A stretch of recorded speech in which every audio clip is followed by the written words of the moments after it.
Well, hello, CitizenCon 2953.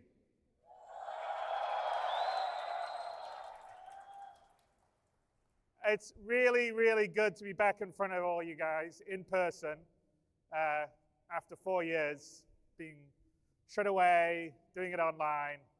It's so great to see so many of you, old faces, new faces. And you're going to have a great show over this weekend. I think you guys have already been around a little bit. I mean, there's some fun stuff here. There's the alleyway, CD alleyways, the checkmate station behind you, where I think a lot of our community orgs have set up their camp. So definitely check that out. There's a Dragonfly replica with the pyro paint job on. Get pictures taken on. We have the Atmo Esports first in-person flight or fight tournament, which I think will be really cool. And most importantly, we have 150 computers that you guys can get down and sit and start to play and experience the beginnings of Pyro. And I'd like everyone to know that the people that aren't here in person, we're going to be able to give select access to the Pyro Playground next week. So we'll have more details on that if you go to our website, robertspaceindustries.com, to find out how that works. This year is the most excited I've ever been at a CitizenCon. I think we're going to show some stuff that's going to blow your guys' minds. A lot of stuff we've been working on really hard, actually, for the last few years. Anyway, I can't wait to see what you guys think of it. And there's a lot of stuff that's been iterated on by Squadron 42. You guys will have probably noticed that the tasks have dried up on the task tracker. And you're going to sort of see the results of that over these next 2 days. So hopefully you like it. And a lot of what you're going to see is going to be coming into Star Citizen over the next 12 months. Even a few little things will come into 322 at the end of this year. But definitely next year, a lot of what you'll be seeing will be coming in, and it's going to make a dramatically different experience in Star Citizen. So I'm very, very excited on that. So to our opening presentation, I noticed there was a little concern occasionally in the community that they were afraid by the time Star Citizen finally becomes 1.0 releases, maybe our tech's going to be obsolete. But to paraphrase Mark Twain, or misquote Mark Twain, because I don't think he actually said this, the news of Star Citizen's obsolescence has been greatly exaggerated.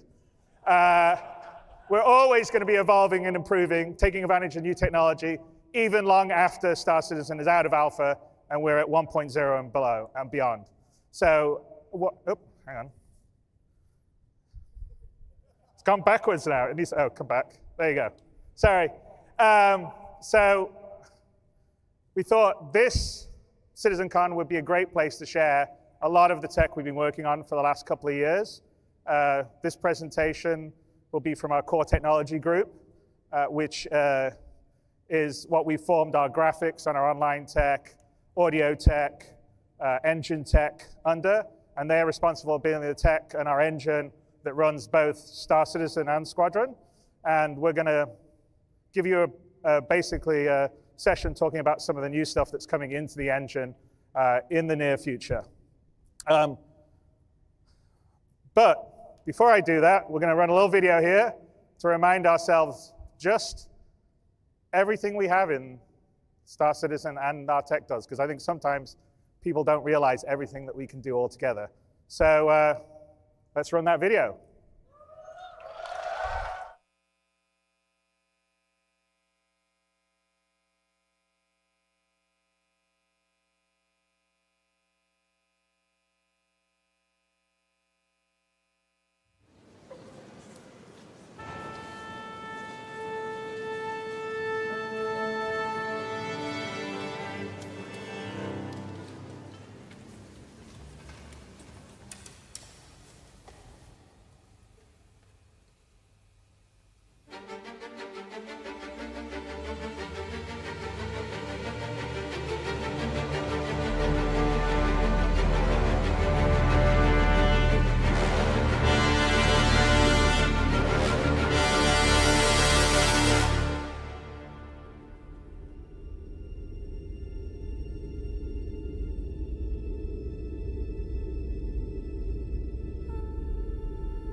I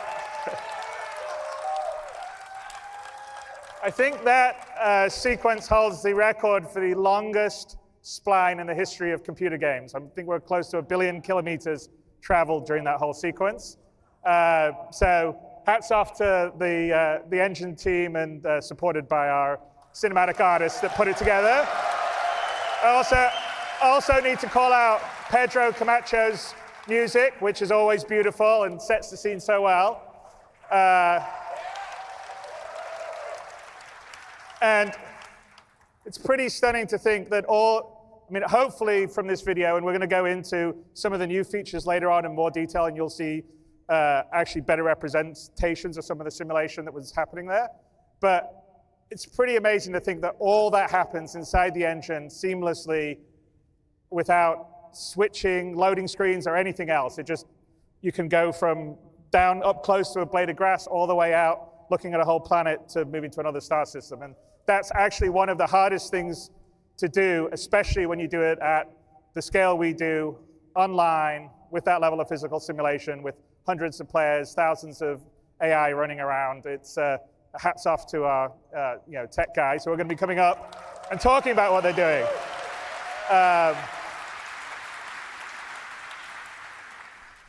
Now, obviously, some of the things in here aren't in the current live build of Star Citizen.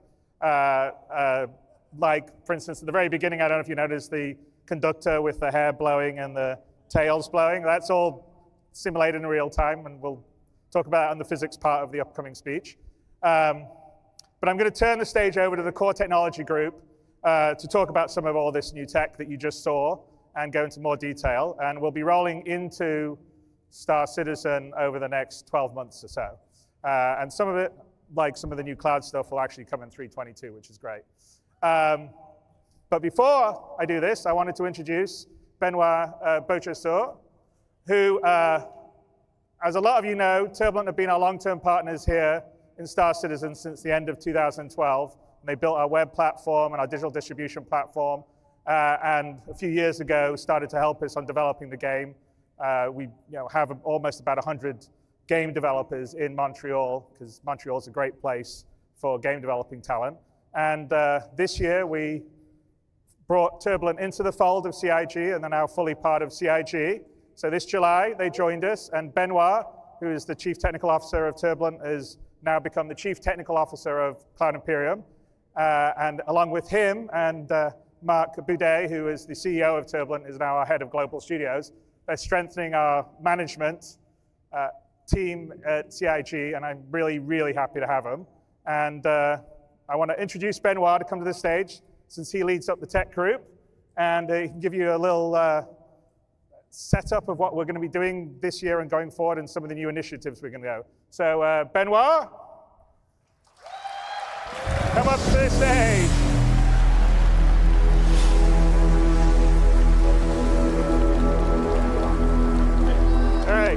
All right, let's do it. Here's the clicker, or did you take your own? Yeah, that's good, thank you. All right. Bonjour! Bonjour, CitizenCon. We are so happy to be here. It's been so long to see you guys physically, and just being able to interact has been fantastic so far. We're super excited about all this.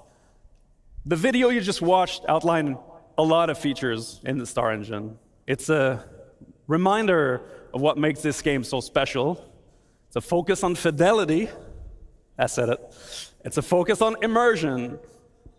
And it's a focus on seamlessness, being able to go everywhere, and you're just there. The accomplishments from the tech teams at CIG have been numerous in building all the technology that allow you to run the game and allow you to experience the same things that we see in our dev setups. And so what we're about to see today is a deep dive into all these features.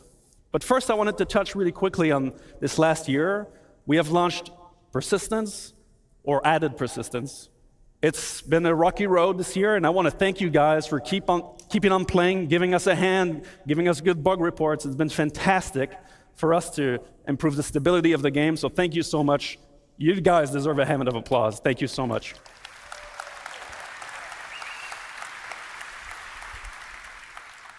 I just want to touch on one bit, which is that all the people you will see in the next couple tech panels are really the best of their crafts in the world. They are infused by a value that we tremendously value at CIG, which is relentless optimism. That this game can be made, that this vision can be achieved. And so, without further ado, but first, I got one more thing to say. So, in all of the different panels that you'll see, all the updates, everything that you'll see on screen, whether it's a HUD, an MFD, a ship UI, FPS weapons, everything that you'll see on screen is new. So as you watch the clips, you're going to see some differences. That's because this all comes from the freshest implementation that we have. We love open development. We love to show you guys the work in progress. And so that's exactly what we're going to look at today. And so without further ado, I'll leave you with Marco, who will show you all the cool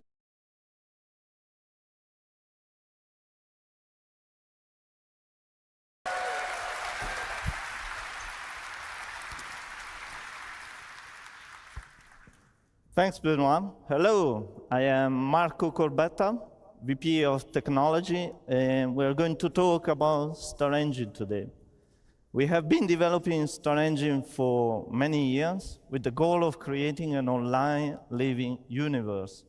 But creating a universe is not an easy task, and even more difficult to do everything seamless without any loading screens or invisible walls. And massive spaceships flying very fast, close to the terrain and objects, are pushing the limits of procedural generation and streaming. This is not a single-player game, so creating this universe online is making everything more challenging. We stream and generate physics on server on CPU, and we already support more than 100 players on a single server, more with server meshing. To support all this, the engine must do a lot of work every frame. So in a typical Star Engine frame update, we got up to 64 hardware threads, about 200 software ones, over 700,000 streamed in entities, and millions of entities overall in the solar system. About 150,000 updates per frame. We have over 200 vehicles, spaceships, and ground ones. Over 2 million physical objects, over 100,000 objects generated per frame when flying over the terrain. We have many unique locations, streaming on demand in a seamless, gigantic space. Asking you questions now. Also, we are supporting many new features that we are going to showcase today. I'm going to start in introducing the new and improved clouds and fog worked on by custom vendor in the R&D team. The first new feature is the light shafts. They are volumetric shadows from clouds cast into the atmosphere. They are truly volumetric and 3D, fully integrated. They are not just a post effect, as it is usually done in games. With this, the atmosphere from an overcast sky gets darker, and this is important for planets and locations with bad weather. Another component is the new ground fog. It follows the terrain up to a specified elevation for different locations. It is also fully integrated into the atmosphere. It receives volumetric shadows from clouds and terrain. It reduces the light scatter into the view ray. And in this video, we are showing all the features combined together. In addition, we made many improvements to cloud shaping to allow for more variation and details. The shape noise blending, a vertical variation, has been improved a lot.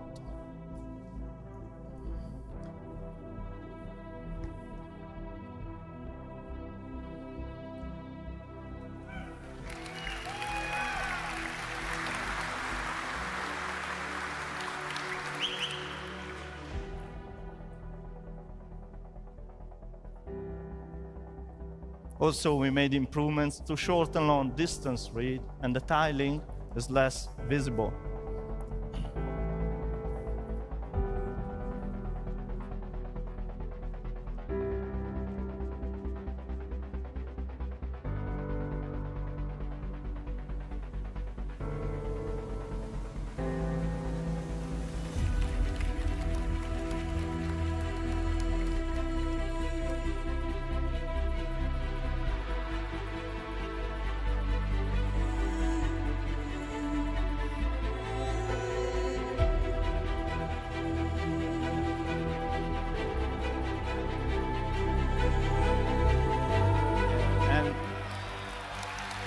And best of all, we're going to include all these new features and improvements in the next 3.22 release. Okay. Thank you. Thank you.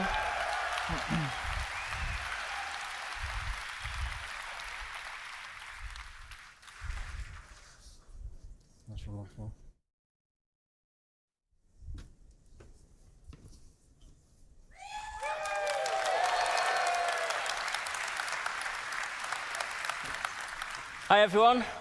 So I'm Mike Snowden. I'm the Director of Visual Effects. And I'm Ali Brown, the Director of Graphics and Procedural Tech. Thank you very much. Really happy to be here, really excited to show you. We're going to be showing Dynamic Fire in Star Engine.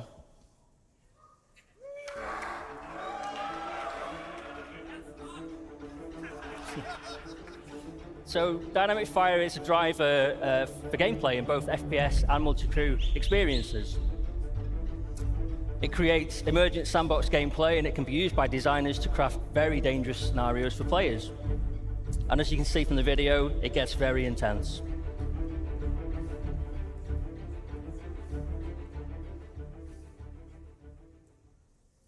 Okay, so how do fires start in Star Engine? Well, there needs to be a source of ignition, and there are multiple ways in which it can occur. For example, weapon impacts or misfires, explosions or damaged items, and the player needs to be alert to their surroundings with fire an ever-present threat. If a fire does break out, you're going to see it dynamically propagate through the area, causing damage to environment and player. And at this point, the player needs to limit the damage, of course, by extinguishing the fire in any way that they can. So when doing so, they're going to need to wear protective clothing to protect them from extreme heat. They're going to need to wear a closed helmet to protect them from smoke inhalation, poor oxygen levels. And there's actually multiple ways the fire can be extinguished, including the removal of heat, for example, using the fire extinguisher, which is my personal favorite. It's a lot of fun doing that. The removal of oxygen, for example, locking off the area, venting the oxygen, creating a vacuum. Or simply, the fire's burned so fiercely that it's done everything it needed to do. There's nothing left for it to destroy. And if you let it get this bad, it's probably time to consider repairing your ship. Okay, so how do we achieve this from the technical perspective? Well, the first thing the artists and designers do is they mark up their scene to tell us what physical properties that each surface is made from, whether it's wood or metal. But not only on the surface, we have to describe what is behind the surface. You might see a metal panel on your spaceship, but has it got cladding or wiring behind it? It's important we know all this so we know how flammable it is. Then after this, we have to define all the physical properties that go with these surfaces. So, for example, what the mass is, the energy density, combustion temperature, air-fuel ratio. And we use all these physical properties, and we sum them up in each voxel, which is a 1 by 1 meter cube. And then once we have these voxels, this forms the basis of our simulation.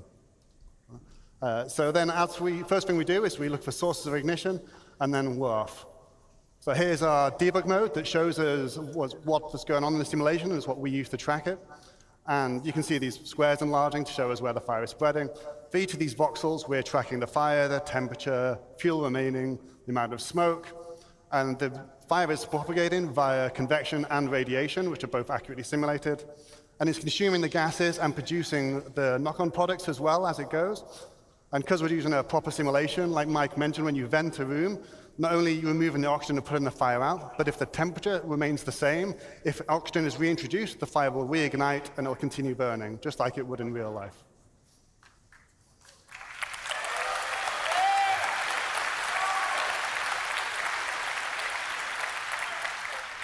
So what's next for this? So our focus has been on interiors, in particular spaceships, but all interior spaces really, and this voxel grid really helps us solve that problem. Our next focus is going to be on planets. Obviously, they represent a slightly different challenge, the vastness of them. We have to transfer this over the network and simulate it slightly differently, and we also have to render it at scale. But the way we've done it, the core tech we've used, we should be able to scale this up quite easily. So that's going to be our next focus. Okay, so how do we create realistic dynamic fire visuals in Star Engine? Well, we start with the simulation, as just described by Ali, and this gives us the data we need to drive the visuals. Then we bring in the burn shader. So this can be applied to static environments, and we have a lightweight version of the shader for entities, which is kind of based on the dirt shader and wear. Then we've got the glow, which is an animated surface decal shader for static environments. This is where we start to bring in some nice motion. And then we bring in the GPU particles, which are spawning from voxels and in screen space. Obviously, these are doing a lot of the work visually. Then we bring in the lights. These are spawned for clusters of voxels as opposed to per voxel as an optimization, a cluster being a representation of voxels close to each other. And then we bring in the fog. So this is height-laid volumetric fog. The smoke fills the room, and it goes up to the ceiling before filling the rest. And we're simulating that. So to finish, we're going to take a look at all of that put together in the game. Thank you.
Thanks very much, everyone. Thank you. Thanks a lot.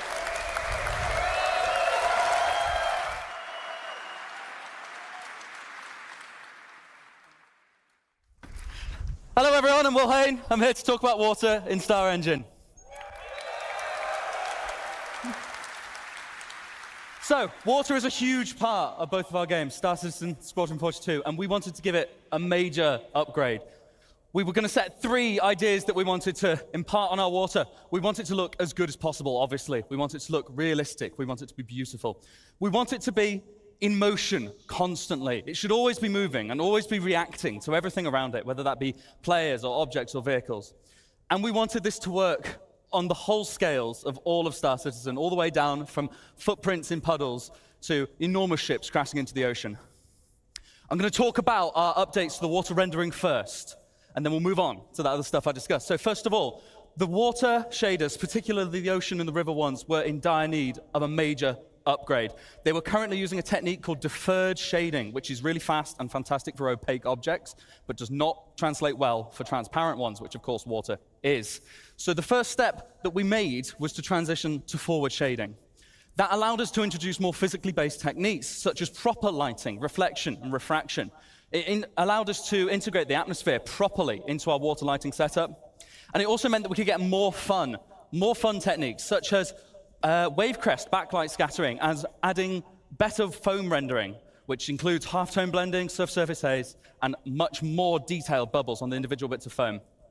I've got some examples of that here. In this particular screenshot, you can see the icebergs in the near frame. You can see we're refracting the iceberg underneath. It's correctly refracted. In the mid frame, you can see that the iceberg is reflected back onto the water. That is now accurate. We weren't doing that properly before. Here you can see our accurate water lighting from this really beautiful screenshot of the Gladius over the water. I love this one. So this is the objects under the water being correctly lit, which is new. And then we are applying the lighting changes from the specular highlights on the surface, and also considering the lighting from the suspended particles in the water, depending on how deep and dense the water is, which gives us this really beautiful effect. This screenshot just looks good, but what is going on is that it's demonstrating that the atmosphere and the water are sorting properly. This looks like everything is normal, but it's challenging to implement with forward-rendered water and proper ray march clouds like we have in-game. Props to Alan, who works on all of this. I did the next bit. And here we can see the wave crash light scattering. See how the sun is coming across the back of those waves? It's lighting up the suspended particles in them. It just looks gorgeous. Here we have the multi-layered foam. And from a distance, we have both surface foam and subsurface foam rendering correctly, looking really, really nice. I've just got a video here before and after. First of all, this is our lakes on Stanton 4. Next, we have water volumes on horizon. There you go. And this last demo, this is a Clio on the Stanton system. This is what it currently looks like in game, and I think you'll agree, pretty dramatic difference. So the next bit that I want to talk to you, that me and the team at Planet Tech and Graphics have been working on, is of course water surface simulation. This has been an absolute pleasure to work on. So we had a few aims for this. We wanted it to be multi-input. We want physics to influence this. We want our MFX system to influence this. We want bullets. We want everything. We want high concurrency. You guys, it's a sandbox game. You're going to break it. You're going to stick 1,000 picos in our puddles. It's got to work. And it's got to be scalable. It's got to work from the tiny scales to the footprints in the puddles all the way up to, as I said, giant ships crashing into the ocean. So the technique that we chose for this is a form of surface wave propagation. It's GPU-based, it's highly realistic at a low cost, and it can be scaled for waves of different amplitudes. So we can have all of that built right in just by adjusting a few constants. I've got a demonstration here. We're going to have the player walking through the puddle. As you can see, as he steps, you get a bigger ripple. But even as he's stepping, the toe is being dragged through the water and moving the water accurately. This is not a cop-out. We're doing this in 3D. You see as I'm jumping. And then this next demo, we're going to fire some bullets. This is a bit loud, this one.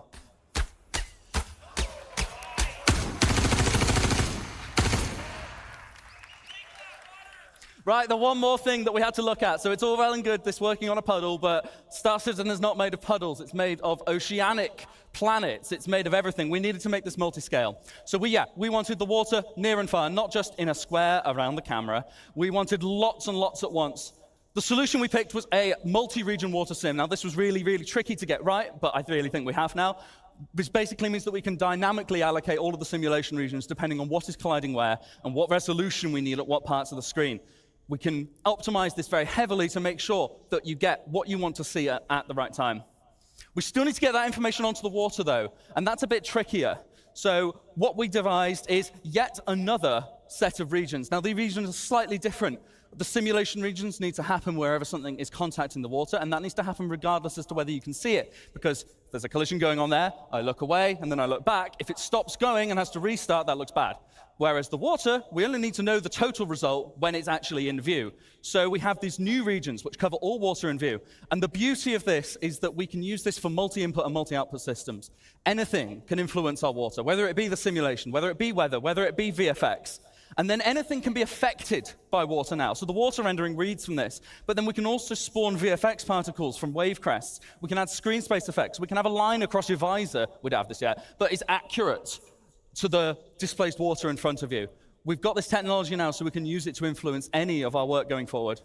And here's a really good video of some of it in action. I'll just let that play. This is the debug mode. Essentially, we're moving a sphere of basically infinite mass through the water. And as you see, if we pan out a bit, we make our sphere a bit bigger, we get a much different result from the sim. Spawning the foam properly. It looks really nice. Really happy with this one. So what I'm going to do in a second is I'm going to turn on the debug mode so you can see where the regions are. You see we've got these gray boxes. They light up green when there is a hit inside the box. We've also got different sizes going on. If you look near the shore there's a big cluster of text. That is a whole bunch of other regions because there's some stuff floating there causing little ripples that we can't actually see. And as you see, these scale properly. We can add the results from multiple sizes of simulation together, and they influence and interact with one another accurately. You see those big waves crashing over the little sim there. It works pretty nicely. I've gone ahead of my subtitles, but I'll just let that video play out. So, what does that look like when we bring it all together? What's it going to look like in game? Now, you did see a little bit of this in the Star Engine trailer, but actually, I think this video does a little bit more justice to it, so I'm just going to let that play out for you.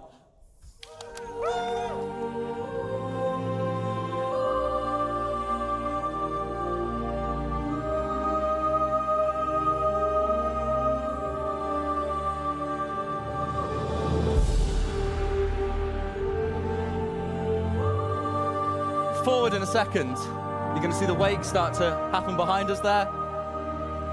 And from the cockpit perspective, water droplets on the glass thrown up from the water sim. This is what I'm talking about using multi-output.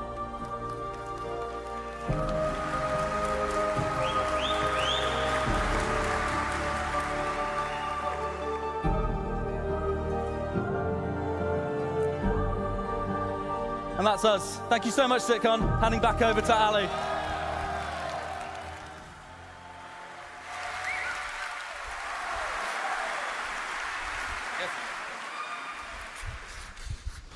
Hello again. So, I'm here to talk to you today about a few other graphical things we've got coming in. I'm really proud of the work we've done on the fire and the water. They both look amazing features. But I'm going to talk to you about a few smaller features and a few longer-term R&D features we're coming in on the visual side. This first one, something we wanted for cinematics and telling a story, but also to tie into our active feature system, which is to get the face to tell a little bit more story on our characters. So this blood, sweat, and tears system is something we implemented recently, and it allows us to use a GPU particle simulation, which we project onto the face, and then we integrate it into the skin shader so we can get realistic reflection and refraction of water on your face. And we even make the skin go a little bit redder to simulate the extra blood flow when you're tired or upset.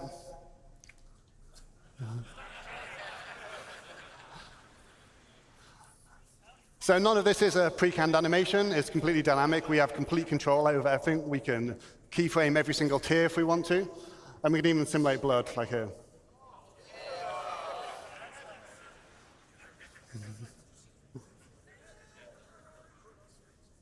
So next thing I want to talk about is our scope shader. Design came to me telling me that they really wanted to up the game with our rifle scopes. They weren't quite good enough. They didn't really feel realistic for them. And they thought it was a real core part of the first-person shooter experience. So to give you an idea of what we used to do, we used to use these type of fake scope meshes, which you see here, which is where we type of slice the scope in half so you can see through it. And sometimes we put these big black planes around them to obscure your vision. And we put a bit of glass on the front of it, but there was nothing really to tell you that it was a lens. So we've worked on a new scope shader, which is now going to be on all of our scopes moving forwards. And I'll give you a quick show of what that looks like in game. So on the first scope here, we're going to see it's got an infinite projected red dot scope sight. We've got lens distortions. You can see this little refraction and bending of light on it. You see it works when you don't have to be actually holding the rifle for it to work. We've got a correct emulation of eye relief on the scope. So we have the blur, distortions, chromatic aberration. And then we've also got support for digital displays like this one, which has light amplification and has support for EMPs. If you get an EMP, you're going to have the display is going to get distorted. So we're quite proud of this. We think it's going to give a much better, more realistic simulation of the scopes in the game. And I think I've kind of mentioned before, but it's not a fake effect. It applies to our scopes no matter where they are. You don't have to be using the scope. You could look down somebody else's scope and see the same thing. It's fully integrated into it, so it's really quite proud of that.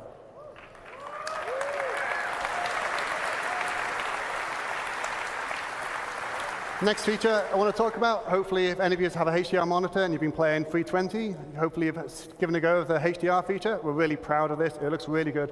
And we've got some great feedback from you guys as well. There's been some strong feedback about we want extra black level controls, so we're going to be adding that for you.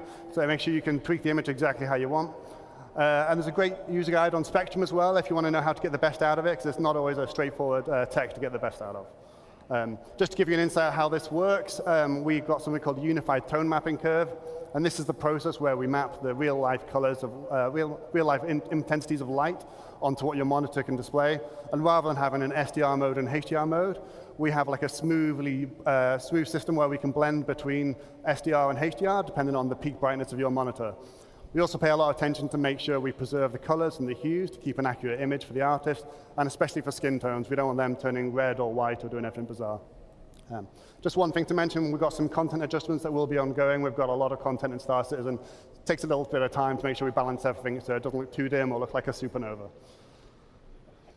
Next thing I want to mention, temporal upscaling. This has been something that's been asked for a long time. We're proud to finally get it into your hands.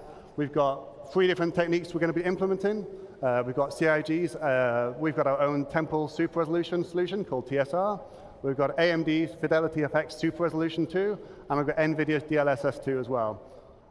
They each have different characteristics and hardware requirements and trade-offs, so it's important to get you all 3 so you could have a choice of what you want to look. On the left here, we've just got a zoom in from one of our outposts. That's no anti-aliasing for people that really love to see jagged edges. The center one is our TSA, which is what you've got in the current release today. And on the right-hand side is TSR without doing upscaling. And this is going to be replacing the TSA solution. And this gives us better quality and more stable image and hopefully much less ghosting. We can use our TSR to do upscaling. Here's the example of how it looks at each resolution. And similar results from AMD's FSR. And some numbers here, which I'm sure you can pour over later. But basically, we can get about 2 times GPU performance if you're interested in using the upscaling technique. Obviously, if you're CPU limited, you might not get quite them numbers. It depends on your machine. We also intend to look at frame generation techniques like FSR-free and DLSS-free, but these are going to come a bit later. We're going to focus on GPU performance, getting that up first. Frame generation isn't really applicable unless you've got a really good performance first. Some other quick updates. We've got the screen space shadows as added to Alpha 320. It gives us some extra detail in our shadows across characters, and it's particularly on planets, it helps a lot. And we've also got a new texture and mesh streaming engine that helps us get as much possible detail as we can onto your VRAM on your GPU. And it does something we call load balancing. It will scale dynamically for your GPU to make sure we can get the absolute best possible results. We've also got some more streaming improvements coming in the next release. Just to give you a quick show of what the screen space shadows mean, here we've got a planet with no shadows. I think it's Microtech. The shadow maps, so you see the normal shadow maps that fill in half the scene. But then when we get the screen space shadows, you look in the top of the screen or in the flowers, they type of fill in the detail for the rest. They really help type of bed the scene in and stop these things looking floating.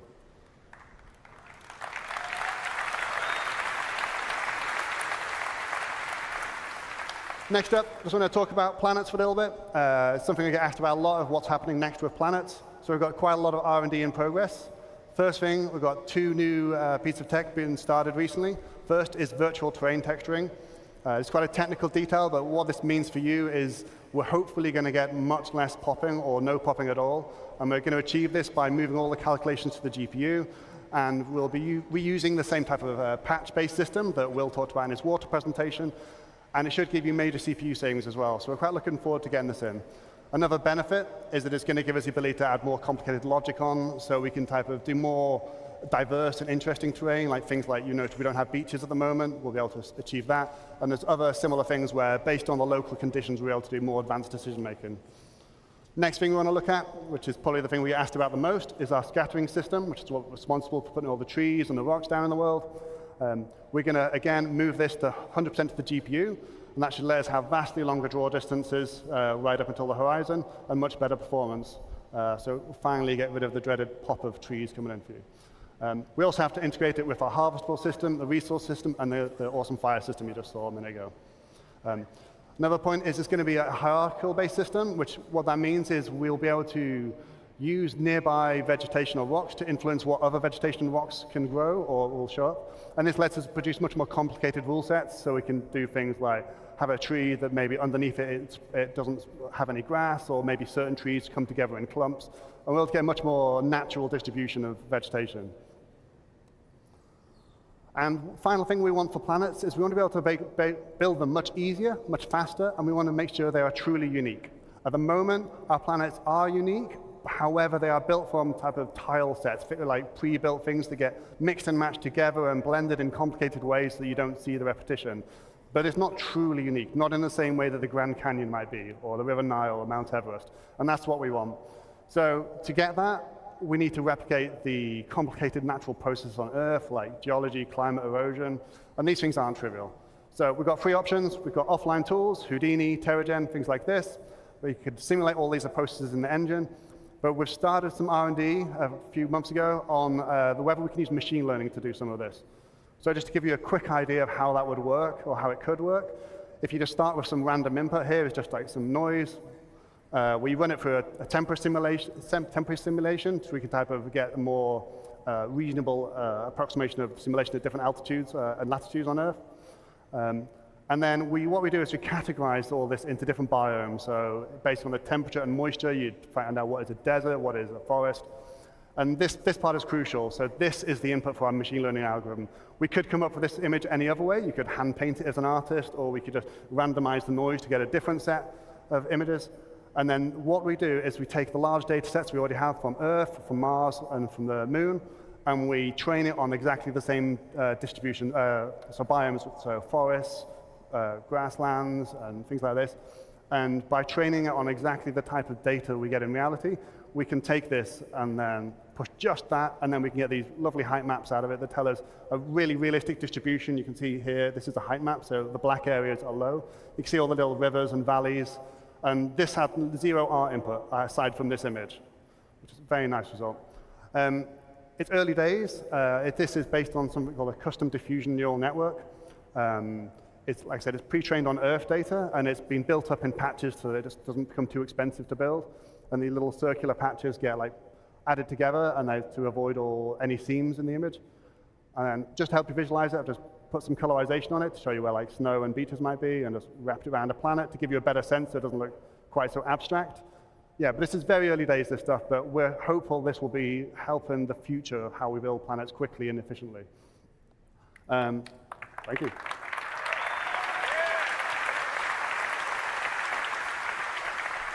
So the last thing I wanted to talk about today is our Gen 12 renderer and Vulkan. This has been ongoing for quite some time, taking a lot longer than we would have liked, but we're finally getting to the end of this long journey. For those who don't know, the reason this was being implemented is largely for performance. We're going to be getting at least 2 times better performance on our CPU submission for rendering, which is often the bottleneck for the game, so that will directly, hopefully, translate to performance improvements. We also get better control of memory with advanced GPU features like resizable bar. And it also opens the door for some things like ray tracing and new mesh shaders. So we've got a video of a Vulkan running, that's live captured. So I can't remember which ship is this, but it's it's all working fine now. There's a couple of hitches in performance, so we can't quite release it yet, but we're looking into them, the last few performance issues and stability issues, and hopefully we'll be releasing it soon. So, like I said, one of the things we really were interested in by implementing Vulkan was to get support for new hardware features, and one of the big ones was ray tracing. So with that, I want to hand you over to Ben, who's going to talk about some of our lighting research.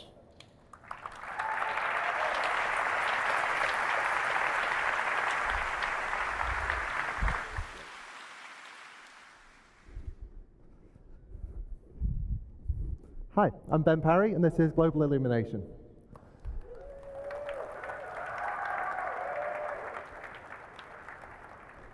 So, as Ali just said, moving over to the Vulkan renderer, and now that that's fully online, we've got access to hardware ray tracing on the GPUs that have support for it. And the best thing to do with hardware ray tracing would be to create a new, updated global illumination system for us to use. Now, I'm here to give you a fairly early preview of the work that we've done so far, but first off, I'm just going to simplify some things and ask, what is global illumination? Well, you can break the lighting in a game down to 3 components. First off, you've got direct lighting. That's not global illumination, but that's the sun, lights in the level, that kind of thing.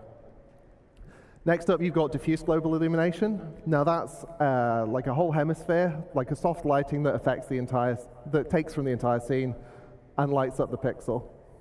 And then finally, you've got glossy GI and reflections. That's like your shiny surface glints, your mirror reflections, that kind of thing. And now all of those combine together to form one glorious penguin. Now,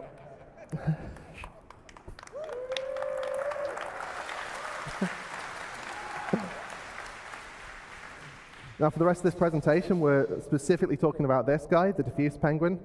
Glossy GI has actually been disabled in all the videos. Even the old system videos don't show the glossy GI here, just to aid the comparison. First off, we've got a video from Chris Campbell, who's going to make us look cool.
So next up, the boring or the interesting bit. How are we doing it? How does the tech work? I'm just going to dig into that just a little bit. So we're closely based on AMD's recent paper, GI 1.0. We're probably going to build on top of that, but at the moment we're quite close to it. We ray trace against a simplified world so that we get like smoother lighting for the, since it's a diffuse scene, we want a sort of diffuse, smooth signal. This also means that we get more rays per millisecond, which is always good. And we do generate a lot of probes. So the new system is generating, well, for comparison, the old probe was about 1 probe per room, and the new system is about 25,000 probes that are all on screen at the same time. And we're going to see that now. So here's a scene that I've dramatized a little bit just to give trouble to the old lighting system. And this is what the ray tracing sees. So it's a simplified single color per object kind of thing. But then we've also got this kind of a 3D dictionary of average light values so that the light is kind of shared over things in a similar area.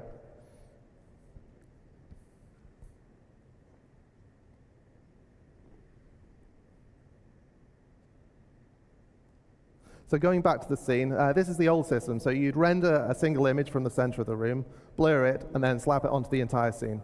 Now, as you can see, like the middle of the scene is about the right lighting, but everything else has got the middle of the scene's lighting. Like these red lights at the sides, they're basically drowned out by the table bounce that somehow made it across the room to them. So we want to replace that system with 25,000 probes, each one of them only providing light to a small area around themselves. And then we interpolate that to provide like a smooth bounce. And you can see already in the distance, like the red light is really bouncing up there. And then we add a screen space occlusion pass just to tidy up the edges on things. And there is the final composite.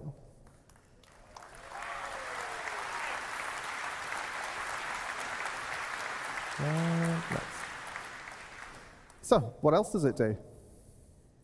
Well, because it's real-time generation, it means we can do a real-time bounce, and we can do that with quite small areas. You can get like a really vibrant bounce that picks up off small objects in the scene. Ooh. And that means that the art team can really lean into like strong local variation on color. As again, we will see. So we'll do a side-by-side comparison on this one. As you can already see, like the spotlight's really like throwing stuff into the scene. This is just one light in the room. And we did have live updating, as you can see in the old system, but it was designed for like time of day changes rather than this continuous smooth view. And finally, it means that we can do things like glowing surfaces can just illuminate the world without having to add special lights to fake it.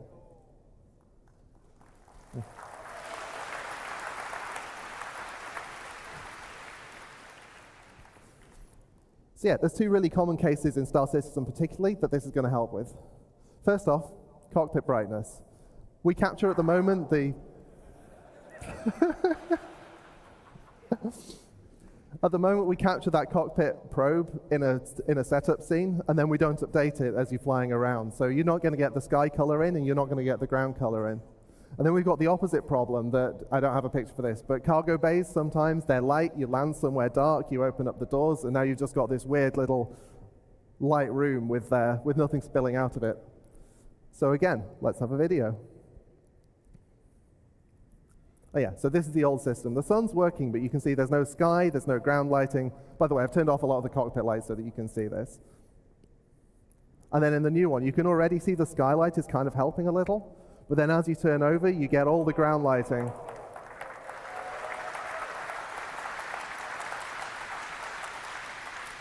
And yet there's more. See, one of the concerns we had was that we didn't want to create a two-tier system. If people have got hardware ray tracing and it's working for them, that's great.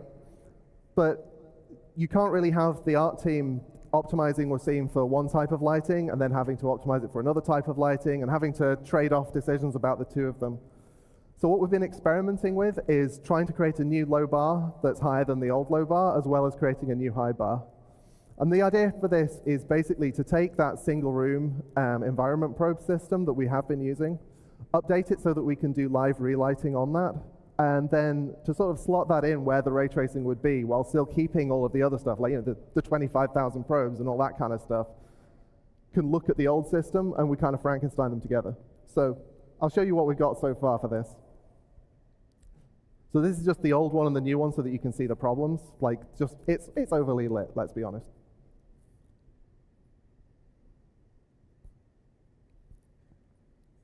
And now this is what Star Citizen would have looked like if we released it on the PS1. The sharp-eyed among you may have noticed also the ship is missing, but you know, we can't do dynamic objects in this. You'll be surprised. It doesn't seem to mind. And there we have software GI in the middle, which is, yeah, like I say, it was using the same 25,000 probe system, but not having to use any kind of hardware ray tracing. As you can see, it's not a perfect match. It's not identical, but it's a lot more dynamic than the old system.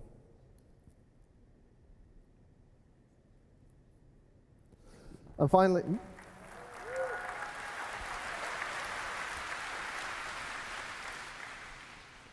I'm just going to show you a to-do list here. I don't have pictures because it's stuff we've not done.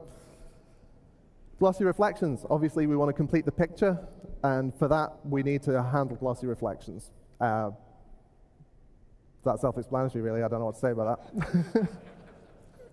Secondly, you've only seen it on opaque surfaces so far. The next step is to extend this so that it can support glass and water and all the other transparent things in the game.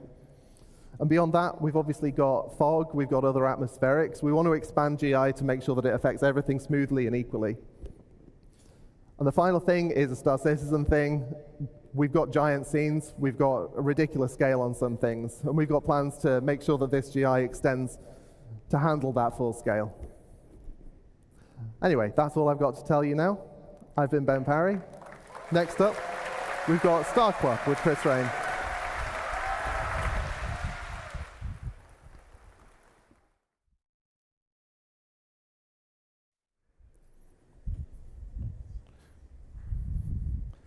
Hello, everyone. Hi.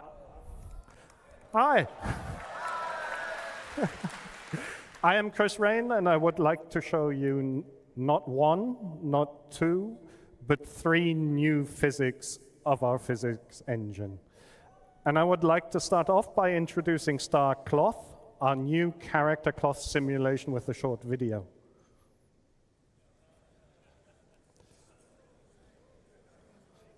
So this is just regular player movement. That was actually me playing. You can see the cloth collides with the ground.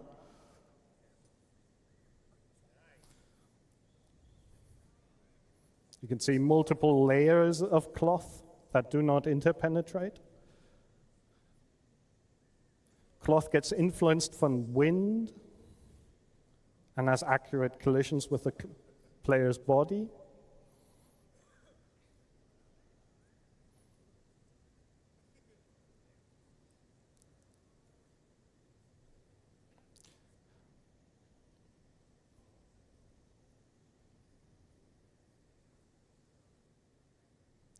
We now have support for collisions from dynamic objects.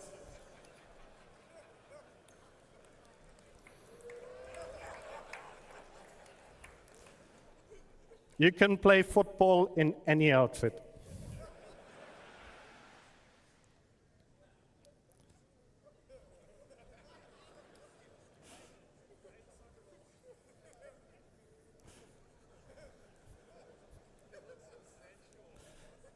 Starcloth supports the full range of motion a human can make, from fast movement to extreme poses.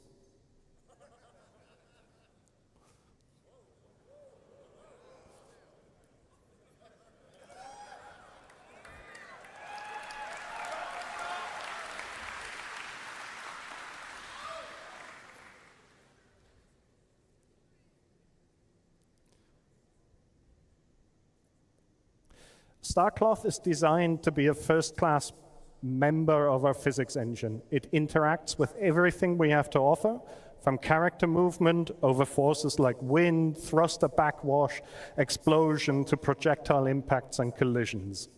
It's efficient. It always updates at 120 FPS, regardless of the frame rate, and is hand-optimized. It's immersive and believable.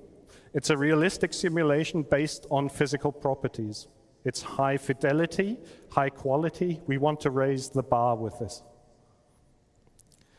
The visual geometry you see on the right is complex and not suitable for simulation.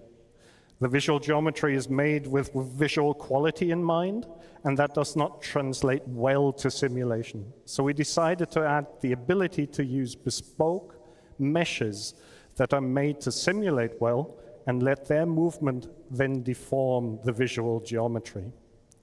This allows us to share the same sim setup across multiple visual meshes, which is a huge productivity boost for tech art.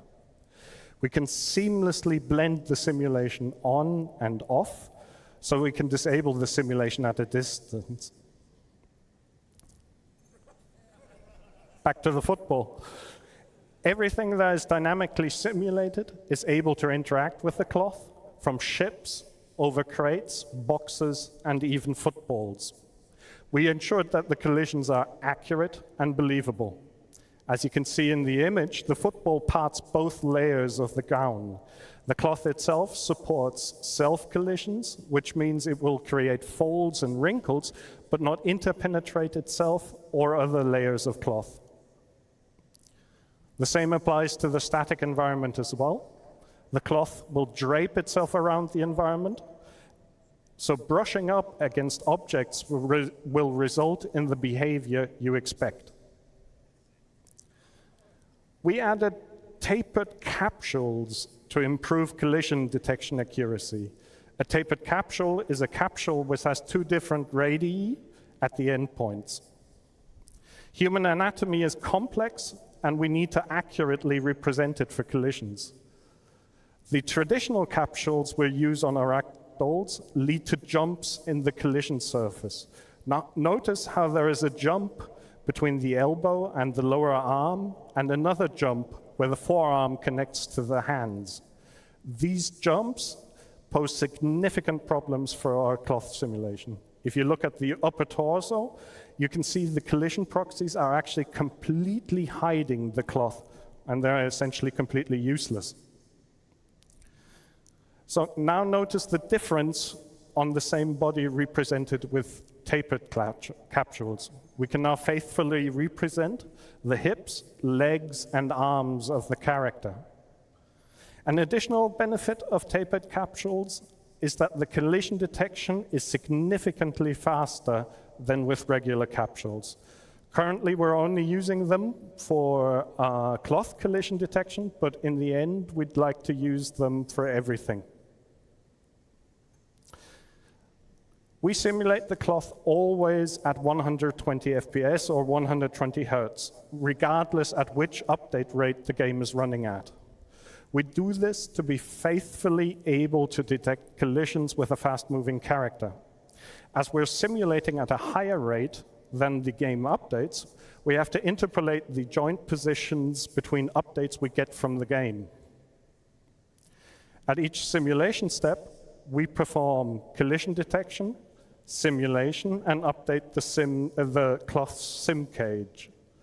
Now, if the game is running at 120 FPS, we do one update for the cloth simulation. If the game updates at 60 FPS, like in the image, we simulate the cloth twice. Now, if the game runs slower, like at 30 FPS, we need to update the cloth 4 times. You can see this in the image. It becomes apparent that we need to make the cloth run as fast as possible, and we spent a great deal of amount of time optimizing this with various techniques, including handwritten vectorization and using every trick in the optimization handbook. The effort pays off because we can faithfully capture very complex movement and fast-moving characters, even at low frame rates, without any clipping or tunneling.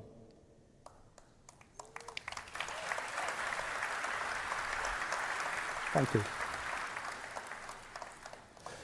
One area that poses a significant challenge for character cloth is when multiple pieces of garments layer on top of each other, like a tight-fitting jacket that lies on top of the pants, as you can see in the image above.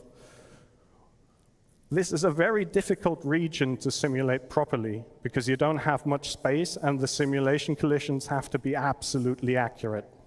This, what I'm going to show you, is a very subtle effect, but once you notice it, you cannot stop noticing it.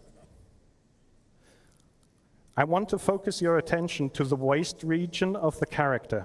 Here we tweak the simulation settings in real time to see the effect.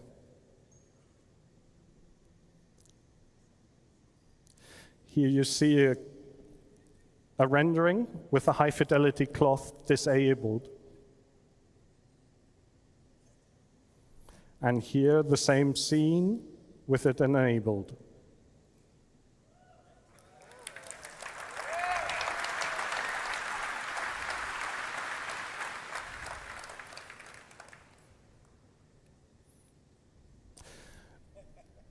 To be continued.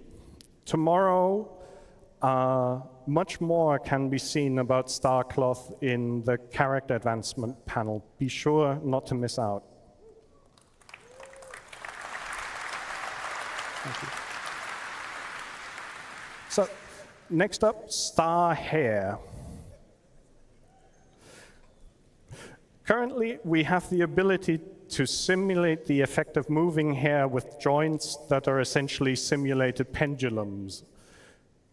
The hair is skinned to these joints, and when these joints move due to the pendulum simulation, the hair moves with it. This leads to a fast and believable movement of hair. However, the quality is directly correlated to the quality of the skinning, which is tedious for tech art to achieve for some complex hairstyles. Further, apart from gravity, the pendulum joints do not react to external forces like collisions or wind or explosions. So we asked ourselves, can we somehow improve upon this? And I'd like to show you some early prototype results of our research. This is an image of the raw geometry you saw in the previous image. You can see many strands of hair, and we thought to ourselves, maybe we can simulate all of these strands. This is a single strand isolated from the rest. As these are simple triangle meshes, we initially thought we could simply use our cloth simulation and simulate such a strand like a sheet of cloth. That didn't work out at all. It turns out hair does not behave like clothing.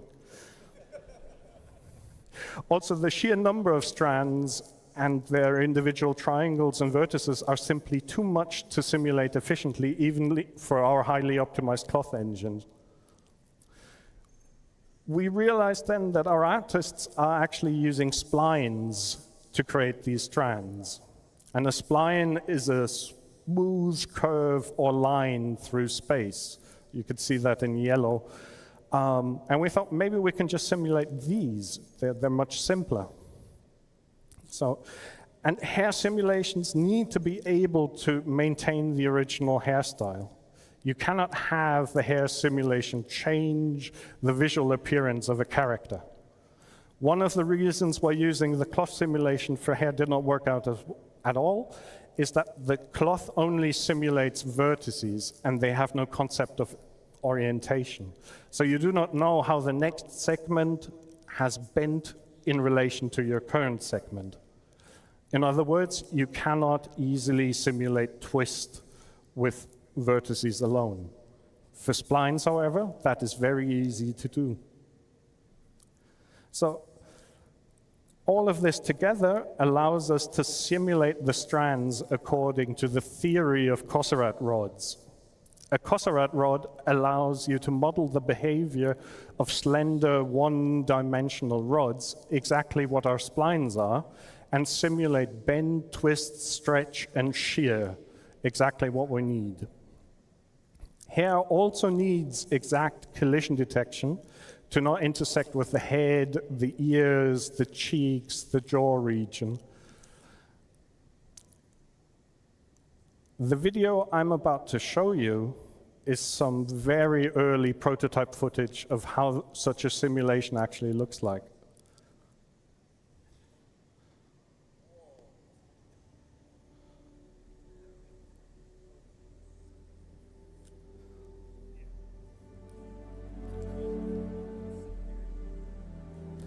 So this is a test of various head movements to see how the hair reacts.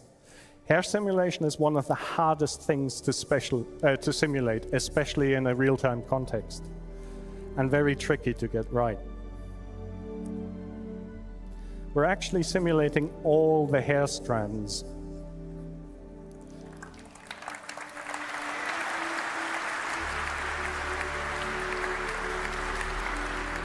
So we will have characters being able to run their hands through their hair and have the hair react realistically. A barber simulation next.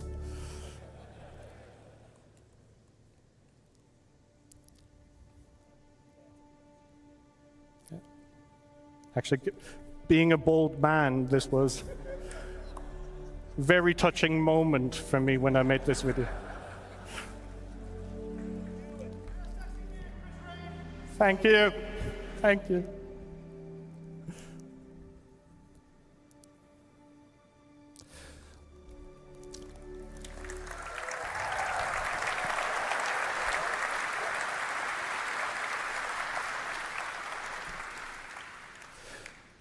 Next, I would like to introduce Maelstrom, our physically based destruction system.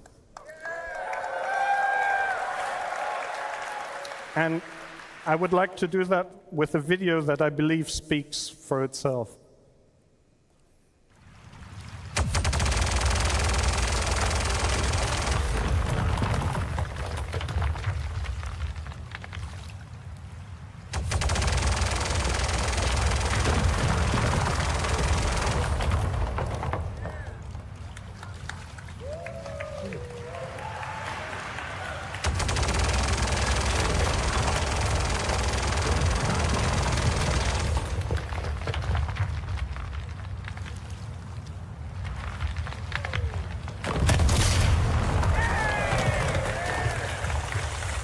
See the water splashes?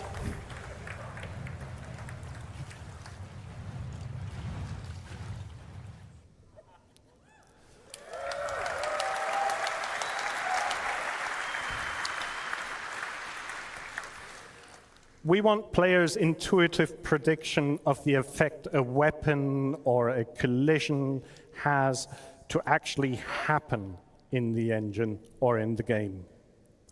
So we decided to move away from hit point pools or other abstract models to simulate damage, but rather have damage be calculated from a physical model and from the physical material properties of each entity. If something breaks off due to its structural integrity decreasing below a certain threshold, Maelstrom allows it to break off in a realistic fashion. If you shoot off a wing, the missiles and weapons on that wing should still remain attached. If the broken off part still has power, electric items should still function. This means Maelstrom was needed to be designed to work with a hierarchical setup to begin with. From the hierarchical representation of the geometry we want to break off to the same hierarchy on a higher level for items like power plants, lights, weapon systems, and so on. Maelstrom is persistence and networking ready. We designed it from the ground up to work with high latency situations, to persist and replicate easily.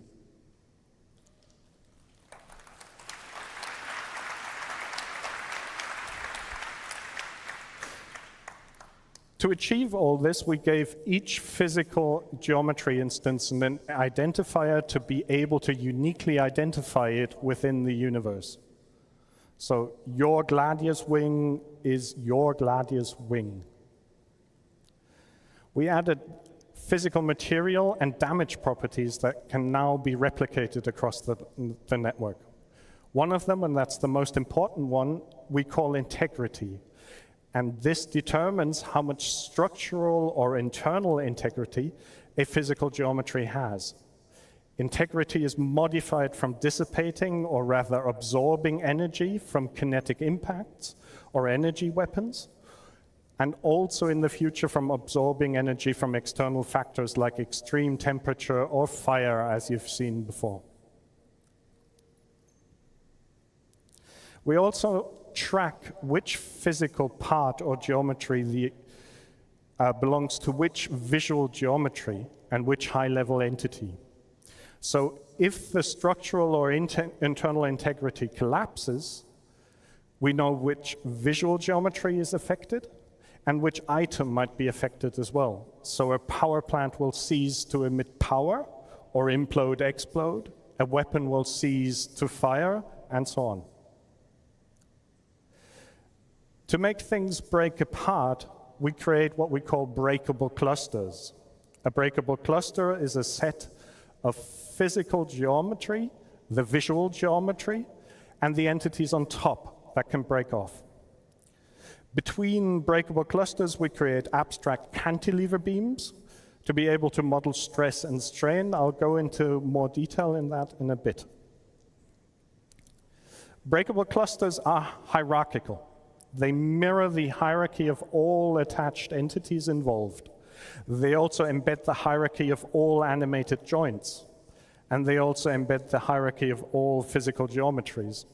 They essentially represent a ground truth of the entire hierarchy necessary to perform all our goals for Maelstrom. This image is showing a breakable cluster graph of the gladius. I'd like to show one more video of Maelstrom before we continue.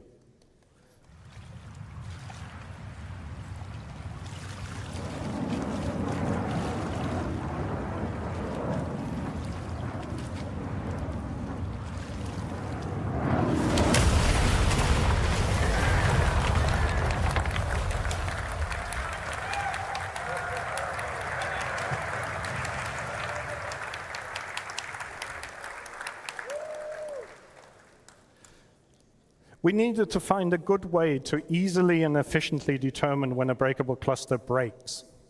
We chose a well-established model from material sciences and structural engineering, cantilever beams. In essence, a cantilever is a structural member that has a fixed support and a free end. Forces experienced on the free end can be used to calculate the amount of stress the fixed support is enduring. The basic ideas behind that are best explained from a very simple example. If a ship were to collide with the horizontal part of the crane in the image, far from the vertical part, the fixed support would endure a higher stress as if the ship were to collide closer to the vertical part. But not only does the point of impact determine how much stress the cantilever beam experiences, also how large the surface area is connecting the cantilever and the fixed support has a large influence on when a cantilever beam will break. In our case, this actually means we analyze the cross-section of the intersection of the set of geometry from two breakable clusters to calculate the surface area. A wing attached to the body has a rather large connecting surface area compared to the surface area calculated for the stabilizers connected to the body. We then project forces from impacts and explosions onto these cantilever beams and calculate the stress the beams experience. Over time, this stress turns into strain, and if we reach a certain threshold, the beam snaps. The result, simple, efficient, and deterministic breakability. But this is not just about ships and buildings that you saw in the videos before. We want Maelstrom to be a systemic system that we can use on all types of entities. So here's some video of some test footage of AI shooting each other behind breakable cover and Maelstrom barrels.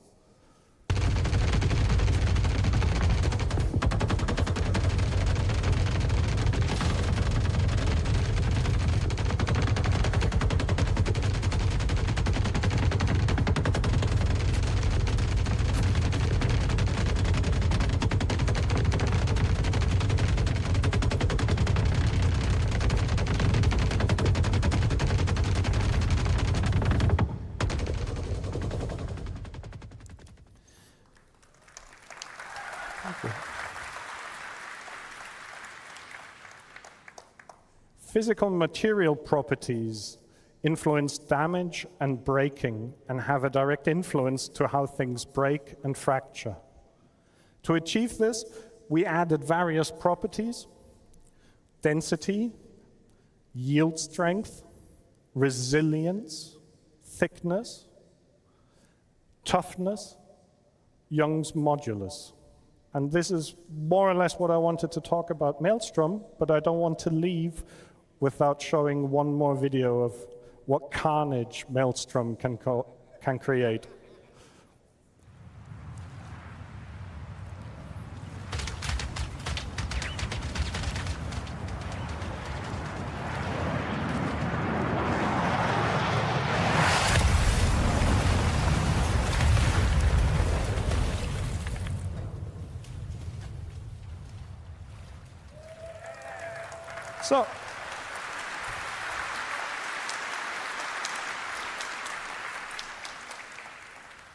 So thank you very much.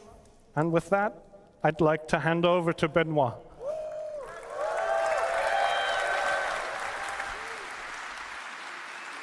Great.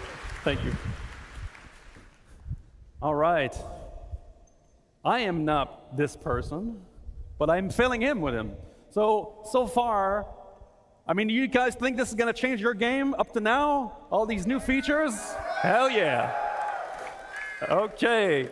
So we've seen updates from fire, water, we've just seen force, we've seen sun and light. So the next thing that's left to build a ludicrous space game is audio. And so I'll leave you with Graham, who's going to show you some of the new audio enhancements we bring to StarEngine to make it even more realistic than it is now. Hi CitizenCon, Graham here. Good to see you. Recently in the audio team, we've been looking at how we can create a greater psychological connection and emotional impact within our games through the use of improved audio technology. Audio can play a crucial role in the immersion of the player, and with that in mind, the audio code and technical sound design teams have been looking at all of our tech from the ground up. For example, when you're under threat, you should feel a real sense of danger. When you're armed, you should feel the dangerous power that you hold within your hands. Earlier this year, we showed you our resonance tech, which allows us to bring the action much closer to the player even when they're deep in the bowels of a ship and far away from where all the hits and the explosions are happening. But that's just one part of a much larger push to create a better, more immersive audio experience. With that in mind, let's take a look at some of the tech we've been working on. First, let's listen to some of our weapon sounds in action.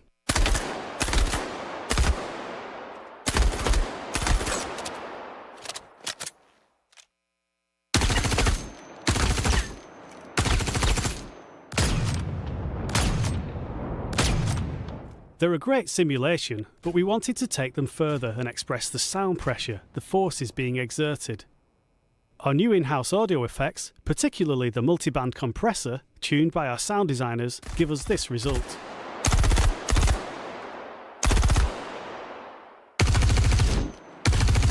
The compression serves to illustrate the power of the weapons and the effect that they have when going beyond the limits of the listener.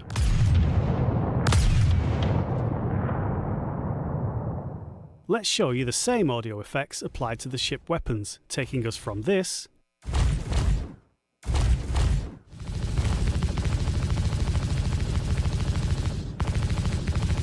to this.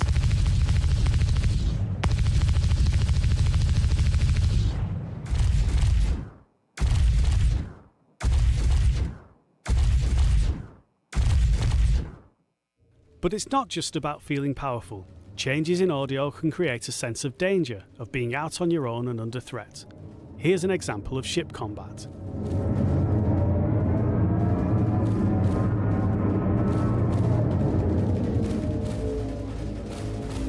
Sounds good, but what if we wanted a little more realism?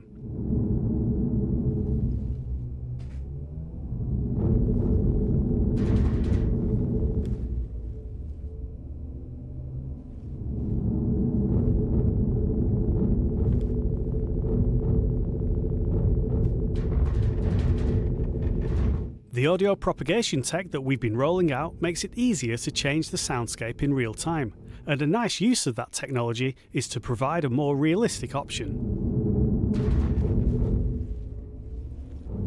Here, your own weapons resonate through the hull of the ship. Only what's in the pressurized cockpit is heard clearly, and the threat level feels higher due to the isolating lack of enemy weapon and ship audio.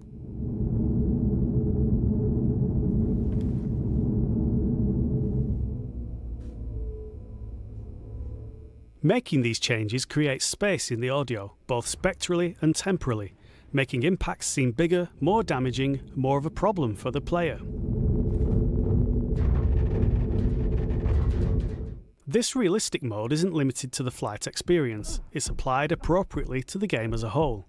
Here's an FPS battle in a depressurized area.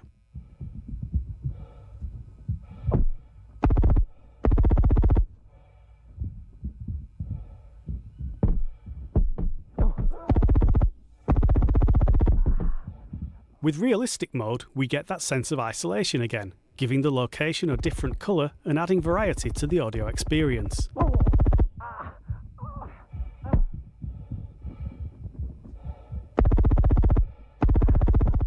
Player breathing and foley are exaggerated, and other sounds are transmitted through physical contact.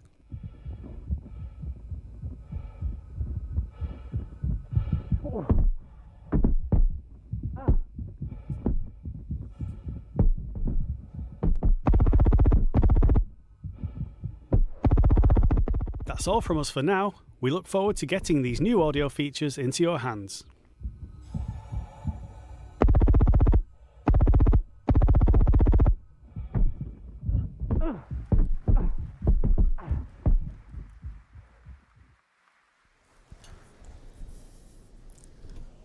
All right. Hello, everyone. So, persistent entity streaming, replication layer, and beyond. My name is Paul Reindel. I'm Director for Online Technology. And I'm going to show you a little bit insight in our technology for persistent entity streaming and the replication layer.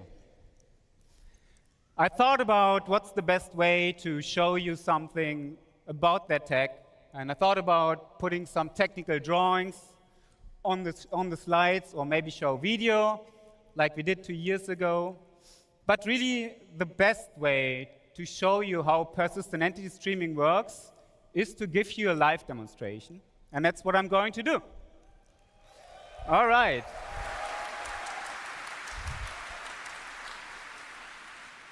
So this will all be live, so please bear with me if there's any glitches.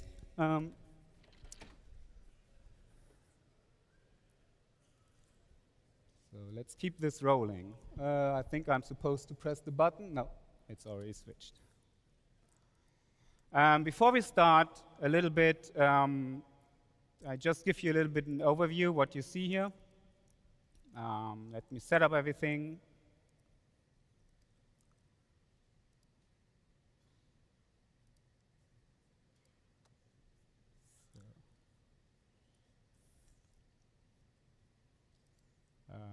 One moment, sorry.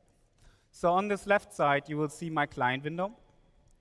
And on the bottom side, you will see the server renderer. So for this demonstration, and I start a second client, I'm just stopping that. Sorry about that. This is live, all right.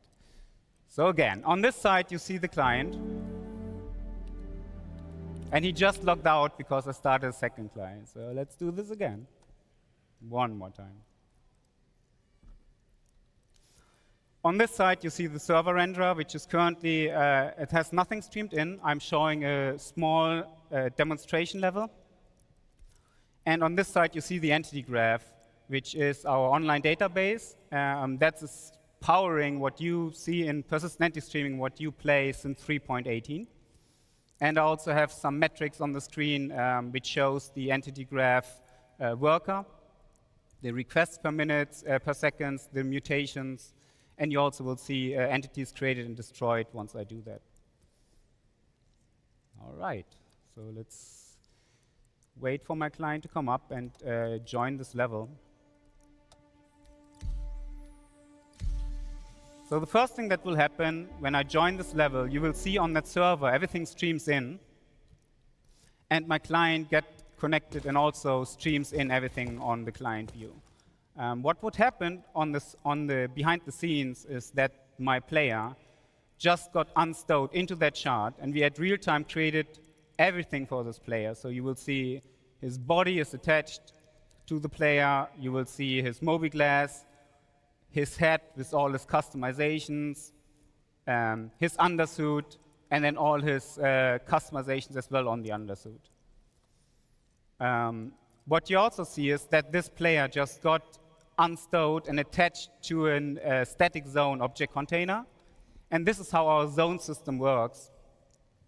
Basically, on the server, you will see 3 different zones, purple, green, and red. And each zone comes with its own coordinate system and its own physical grid. And this is how we actually, on live, do zone transitions between your ship, empty space, space station, or a planet. And you will see, as I walk between those zones, I will, at real time, update it in that entity graph. And this all happens seamless. So for a client, this is completely transparent. You don't notice that. But this is actually what's happening when you step in or out into a ship. And this is very unique to our engine. No other engine has this zone system. And that allows us to do all the amazing stuff you saw in the videos before, transitioning in and out of planets and go from the smallest scope to the largest scope. So everything we do in a shard, so this is like a mini level, like the mini PU level, is also persisted in this database. When we create new entities in our engine, in Star Engine, those entities get pushed into our entity graph, into our online database at real time, and then from there replicated to our clients. So if I go ahead and spawn a couple of plushies here, you will see they spawn, they get created immediately on my entity graph and replicated on the server and on the client. So let's spawn a couple more here. And you see this, the pengus I spawn in the other zone get attached to the other zone. And then if I go and transition one of those, they will also transition between the different zones. And the same works for ships or more complex entities. If I spawn this buggy here, you will see this one gets created with all its attachments and everything else attached to it. And this is just my small demo level here. On live, we have up to 600,000 dynamic entities that get created for one single shard. And this is just the initial state. After 2 weeks, 3 weeks of gameplay, when you guys go in and destroy stuff, spawn stuff, play around, it goes in the millions of entities. So this in itself is pretty amazing tech. The next time I want to talk about is our streaming system. Most engines do stream on texture or geometry. We actually stream entities, and we do stream persistent entities. So when I turn on the streaming system here and I walk into this, if I walk over to the red area, you will see that the purple area will stream out together with all the entities on that server. So it does not only stream out on my client, it actually streams out on that server.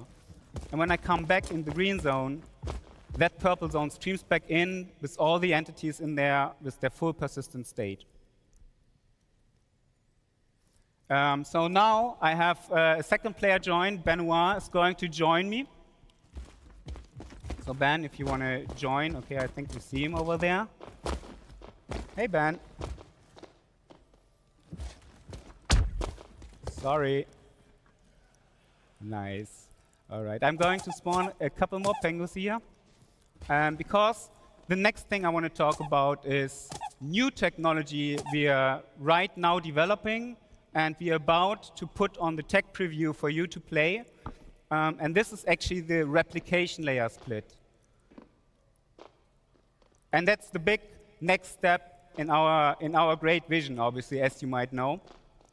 So in this demo, my client and my servers, they are no longer directly connected. Actually, I have a new service running here, and that is our replication service. So my client is connected to this replication service, and my server is connected to this replication service. And the replication service, the sole purpose is to get all the entities which are in the entity graph and stream them to clients and servers which are connected to. And what's really cool about this is, let's do a little experiment here. I mean, you all know our game has bugs. It's still alpha, and sometimes things can happen. So let's see what's happening when I kill my server here. And so this is my server, the actual console. So let's just shut it down. And yes, this is where you would usually see a 30K or something. You can see Benoit kind of froze there for a bit, and the buggy does a bit weird stuff. I can shoot those pingus, but the world is really in a frozen state right now. But I didn't disconnect, because I'm connected to the replication layer and not to the server anymore. In the meantime, I'm just starting a new server. Let's be a bit patient for it. It should come back online in a second.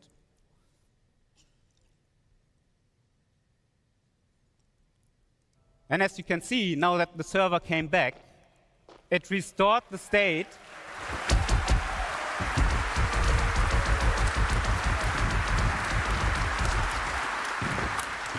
It restored the state, and the simulation just continues to work as before. So this will be, again, this is very early tech, but this is a great benefit of what we have with our replication layer split.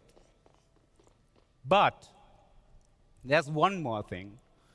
And let's try this thing again. I just killed my server, and I'm trying to do that again. But this time, we're doing something different. So let's first go in here. This is my development tool. I can talk about it in a second. So let's stop that server again.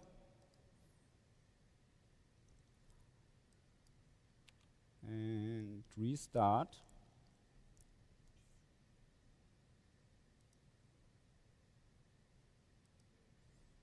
And this will take a little bit. I'm running this tool you see here. This is our internal development tool. This tool runs the entire stack of our game on this PC. This is obviously for development only, and I can do that with my small test level. But this really helps online devs and all people who work on the incredible, complicated tech we hear to be able to develop our game. And because I run everything on this PC, it's a bit slow. So let's wait and see what's happening here.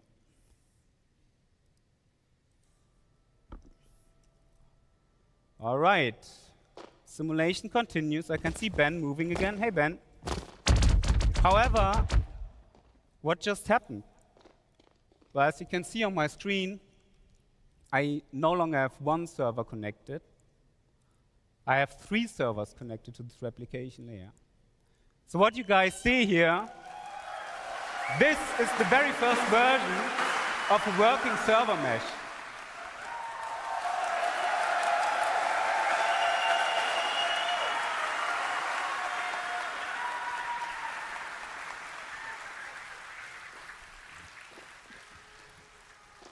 All right. So now I'm going to explain a little bit how this magic works, because it is truly magic. Each server, when it came up and the replication layer realized there are 3 servers, we assigned different zones to those servers. And we said, OK, server 1, you are the authority over the purple area. Server 2, you are the authority over the green area. And the last server is authoritative over the red area. You can still see that those servers have all those entities replicated, but only the entities within their zone are actually authoritative on that server. So while I'm in this green zone at the moment, my entity is simulated on that green server and just replicated on the other server. And now, as I transition between those zones, you will see that on that green server, I just lost authority, and on that purple server, I just gained authority. And because my player was replicated on both servers, this completely works seamless. And again, let's do that a couple of times. You see on my client here, I don't notice anything of that. This all happens behind the scene. And this doesn't work only on me. Let's turn on the zone colors and the object, the authority assignment on the client as well. You can see that even entities, as they transition into the other zone, seamlessly transition to that zone.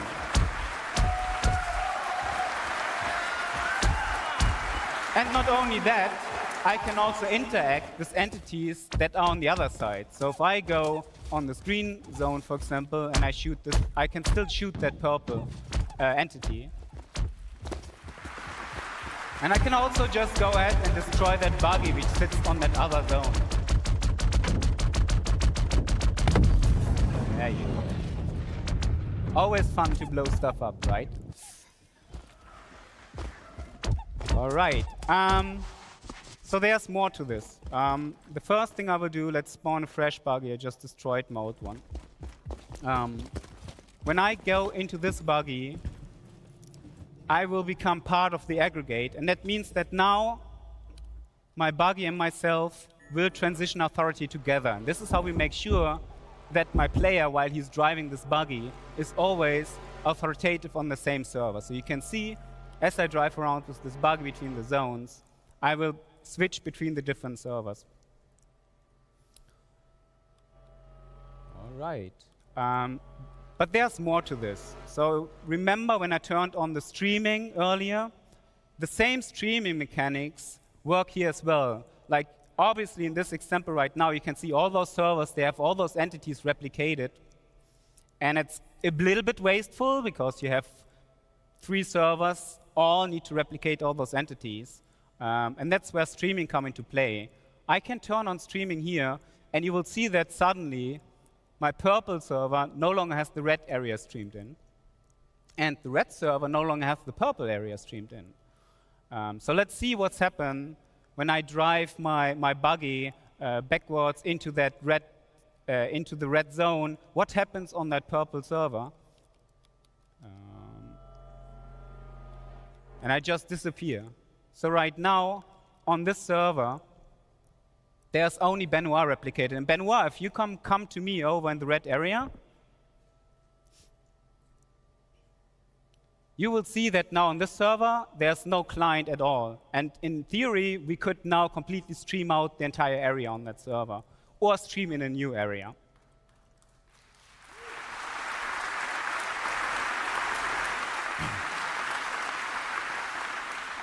And you will also see, as I drive back into the green area, I will magically reappear on that purple server.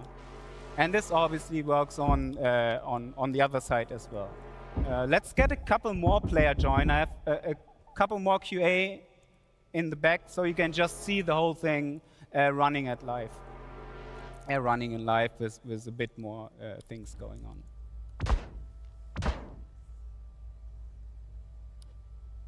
Let me get out of this buggy.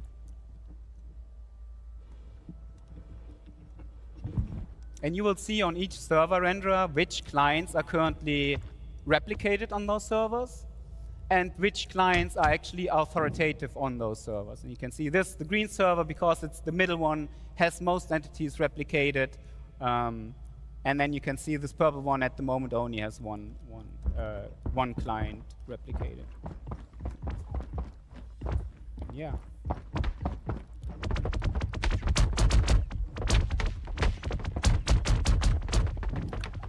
So yes, this is pretty much it.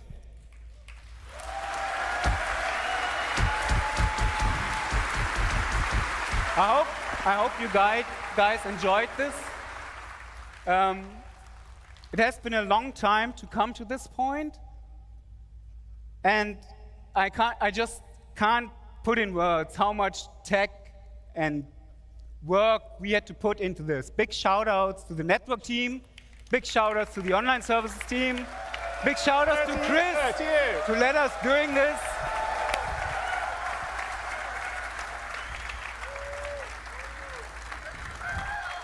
It's been a really long journey to get to this point.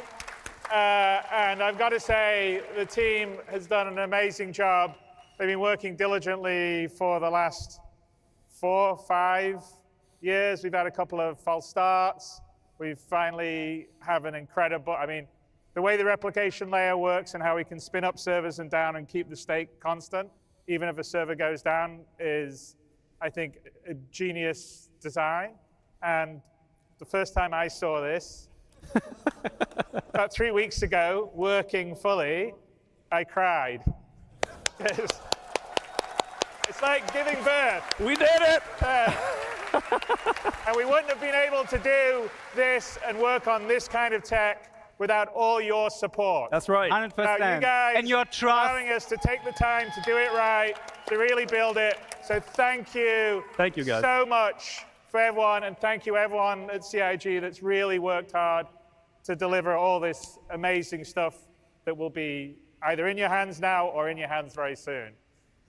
And this is just the beginning of CitizenCon. We got a lot more stuff to show you. Yeah. That's what we need for this MMO, guys. That's what we need. Great demo, by the way. Good.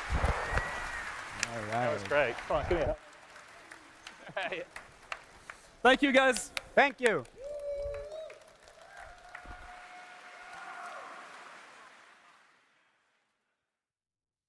I know I'm live. Dan, I gotta digest what we just saw. Take it away from that boat, Dan. What is up, everyone? We are back here on the CitizenCon show floor. Give it up for that amazing panel you just saw. We are so excited to have all that stuff working. We're here at the Atmo Fight or Flight area here at CitizenCon 2953 at the Los Angeles Convention Center. I have with me 2 of our content creators who are going to be in the Fight or Flight later today. We got Bognagas and Lizzie. What is up, guys? We're going to be doing some lightning round questions about your guys' upcoming stuff. First question, how does it feel to see Atmo come to life here at CitizenCon? It's so cool. It's this is the first real esports thing at an event like this for Star Citizen, so I'm really excited to be a part of it. I think it's a great opportunity for the community to showcase the PvP in the Star Citizen community. Fantastic. What's your mindset going into your guys' match today? Don't lose, and yeah, that's pretty much it. I'm gonna beat him. Good mindsets. Preferred dogfighting ship? The Arrow. Definitely the Ghost, Hornet Ghost. All right. Advice to people learning dogfighting in Star Citizen? Nose to the grindstone, go hard at it. Yeah, don't be afraid. Just jump into Arena Commander and just put in the hours. It's a lot of fun, worth it. All right. Where can people follow you guys? Twitch and Twitter, LazyB_. Yeah, same thing. Twitch, Bognagas. All right. And, you know, a lot of tension, a lot of animosity. Say something nice about your opponent. He's got a great mustache. I'm going to feel really bad blowing him up. All right, guys. Well, that is it for Atmo Fight or Flight. The matches are going to be starting soon. I'm going to cut it back to Jared and the CitizenCon main stage. We'll see you guys back here on the floor soon. See you guys then.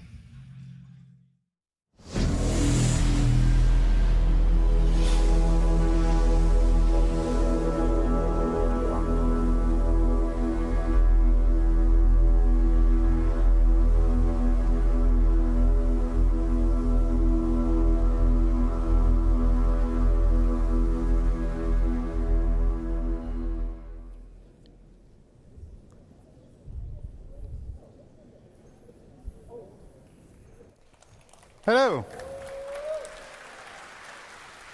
I'm Thorsten Leimann, lead systems designer for the EUPU team, and welcome to this little presentation of our most ambitious feature that we are working on for quite a while already. We already talked about it several times, but this time it will be a little bit different.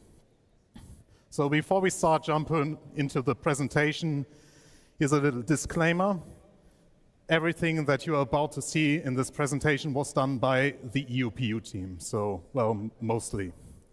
We got help from the vehicle content team and the VGPU team. So what you will see here is mainly placeholder art that was either done by Guillermo, Bastien, or me, so members of our team, and it's gameplay that we focus on in this presentation. So what you will notice here is also that the UI is still work in progress, so visual changes even throughout this entire presentation. So we are still iterating. But let's start with the actual presentation. Those that follow us for quite some time probably know about the resource network already, but let's do a brief recap. We will be talking here about our technology, that is resource network, and the engineering gameplay that can be called a child of the resource network. The engineering task will allow you to manage your ships, outposts, and possibly other things. Let's have Guillermo talk about the technology first. So welcome on stage, Guillermo.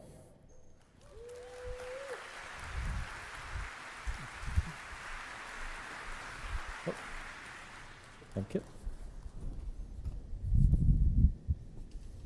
Hi everyone, I'm Guillermo Bilbao, gameplay programmer for this team, and I'm going to talk about the resource network. So what is the resource network? The main drive for the resource network was replacing the previous pipe system you might have heard about with a new system that was more generalized, easier to expand, and that would support all the gameplay we actually want to do.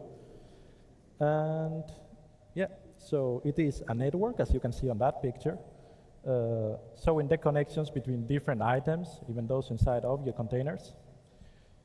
And it enables specifically the relay gameplay we're going to show right after. So it will have a global impact. You're going to see it in ships. You are going to see it in outposts. It's built to work with the cargo system in some ways. And as for interacting with it, the engineering gameplay we're showed today is going to be the biggest example, but you will also see it in other places, especially in missions. Let's have Thorsten talk about it a bit more.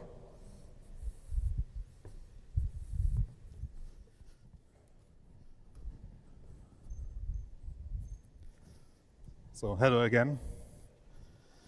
So as a crew member of a ship or as a person managing an outpost, you have several responsibilities, where the engineering topic can be split in 3 activities, and you can decide to share those responsibilities or take them all by yourself. It's really up to you.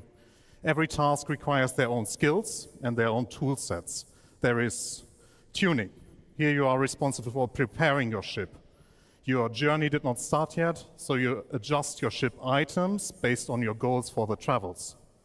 Exchange sub-items, adjust the default settings of your power plant, basically operations that require you to turn off the items or even remove them from their sockets. The next activity is maintaining, and this is all about damage control and keeping the items in pristine or pristine enough state. You are the mechanic that makes sure that everything is and stays operatable. Maybe even go further in the sense of caring for the items. And what caring means is here reducing the wear and tear rate by regularly removing dust or oiling the items, just as some quick examples. So let's actually show you some of the maintenance you can already do and will be able to do. So here we start with 2 gameplay mechanics that are already in the game. So technically nothing new, but the entire engineering loop ties them nicely together.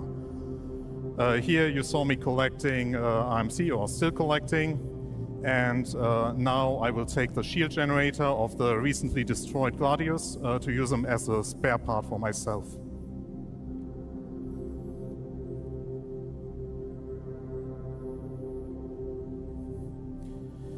So all of this is, of course, optional. So you can purchase those items already and in the future even assemble them for yourself.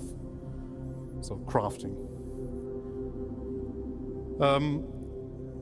While the Fury approaches, you might get the glimpse of a debug UI. So there's the Fury now coming. I activated the debug UI to show you the health state of each item. And what you should have seen is that the shield generator is fully destroyed and the power plant that I'm about to take out now is in low health. Low health means you can still repair it. So which you will be happening now with Guillermo and Pete repairing the power plant after I removed it from the Fury. So it's making it fully functional again. And here you see the debug UI, the health is now fully up again, and that means that it runs at full efficiency again. And here you also see that the shield generator is at 0 health, so the destroyed shield generator cannot be repaired because it's destroyed, so I have to exchange it with the spare one that I collected from the Gladius.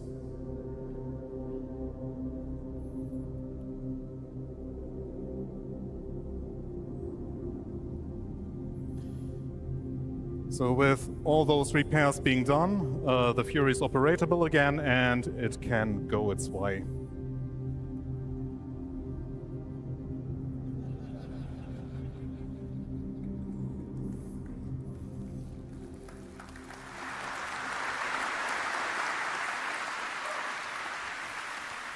So getting back to the responsibilities. A big one is managing your ship, which includes resources, but also more general aspects.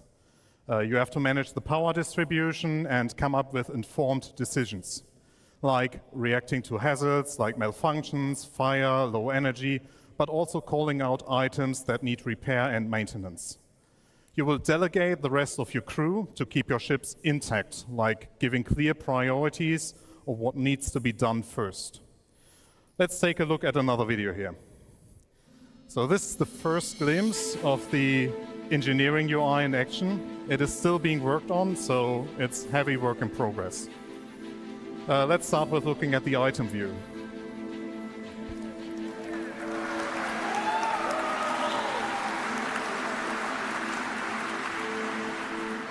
So you can see the full setup of the network with the relays, the green dots connecting to each other, and the relays connecting to the items.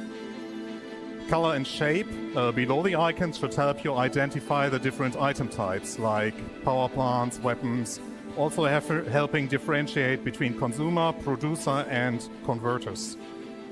You can tell the current state of the item, that means the amount of energy it produces, consumes, or has stowed, the health state it is in, the current wear and tear on the item, and the current state it runs in, like charging or being in an idle state. You can directly interact with these items, turn them on and off, and in the future even switch their states. If you hover over a relay, that I will be hopefully doing soon, you will also see that the amount of fuses that are still active and because a relay consists of several fuses, basically they're their own set of lives. And here you see all the details. Like you can click on the items to see a 3D render of the power plant here, the quantum drive, sorry. And here's the relay overlay. Here Pete shoots a relay to show the UI updates on the screen. So once this relay got shot at, you will see the update here on the UI that suddenly the entire right-hand side of your ship lost power connection. And what you might have not picked up on the screen is that actually the power plant here that I'm now focusing on is on low health. So I'm commanding Simon to repair the power plant to get it fully operational again.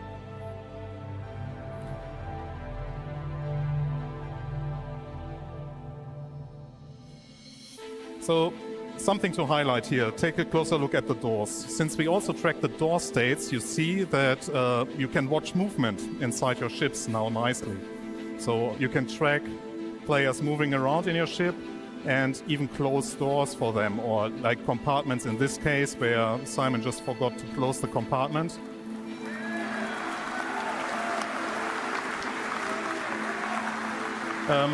Yeah, so Pete destroyed the relay. We need the ship in fully functional state. So yeah, I'm running now with a fuse and place it on in the relay, so make the relay work again. What you can also do with the doors is that you can create safe pathways, because you sitting at this engineering screen have more information in regards to your ship than the others. So you open doors to create a path that the players on your ship have to take. Now to the room view. That is mainly the life support controls plus controlling all doors.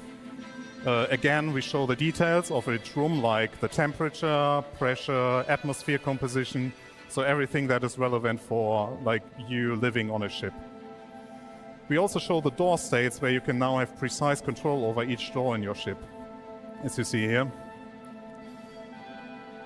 This will also allow you to have more control over which door or compartments to open. So here, again, showing opening the power plant. That also helps very much in already telling players, hey, you should repair this item, so I open that door for you, and they directly know which item you mean. It also allows us to control like the outside-facing doors much better. So you can directly open, if you just want to open the left side ramp, or the front-facing ramp, or the back-facing ramp.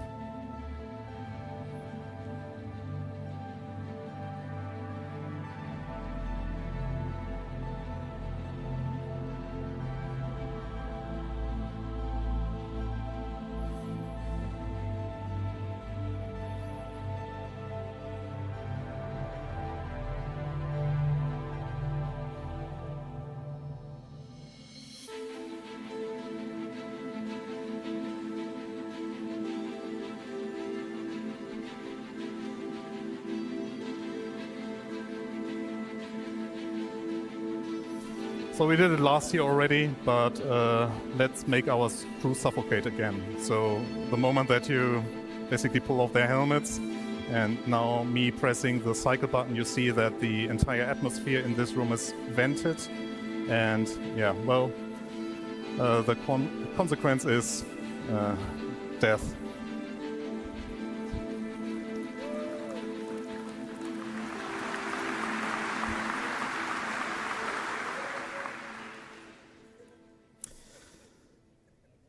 So, as you can tell, engineering gameplay will bring a lot of changes.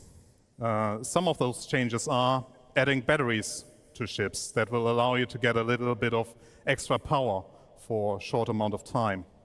Allowing you to control items directly, where it's not only their on-off state, but also their resource consumption. And where the biggest change that will come in this update is basically to the resource consumption and generation. So let's talk about energy balance. Currently, ships are balanced such that they consume less energy than they produce. What I mean with that is that the sum of all items requires less energy than the power plant will provide. And this has to change. The energy rebalance that I will explain to you now will affect mainly bigger ships. Single-seaters will still behave like they do now. For big ships, we will focus on item groups. Those require energy, but your ships will not provide enough energy to have all components run at 100% all the time. Instead, you have to decide what you want to have permanently powered by your power plant. So managing decisions will have an impact now. You could decide, as in this example, to shut down your thrusters to turn on the weapons. Isn't the best choice, since you will not be able to maneuver, so might not help when you are attacked. You would be able to shoot though. And here comes in the batteries. In scenarios where you need to react, you can activate the batteries and use the additional power. Batteries won't last forever, but you at least can power additional systems. You will be able to recharge the batteries again, but you need to free up energy from the power plant to direct into the batteries. I think that was a little bit more than just a recap, but now Guillermo will talk about malfunctions.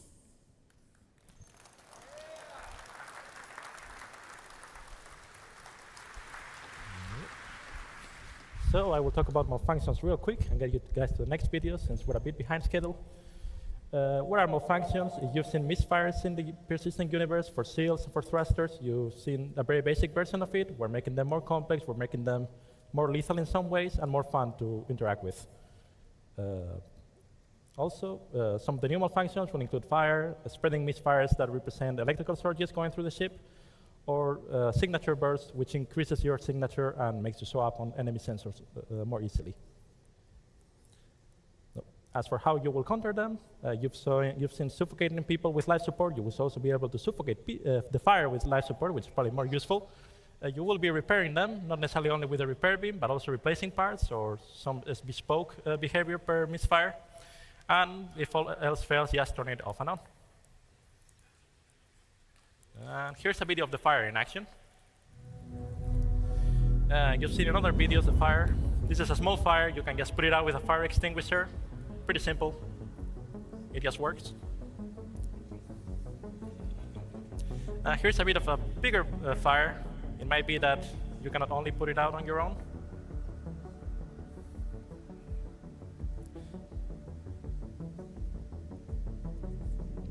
So here we have one crew member that's going to try to put it out with a fire extinguisher to mixed results.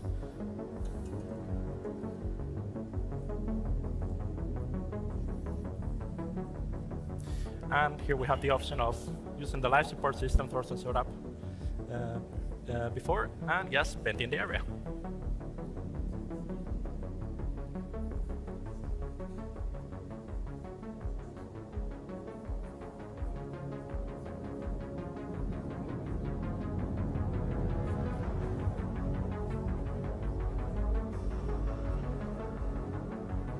And now you can see that the fire, once we get to that compartment, has been successfully put out.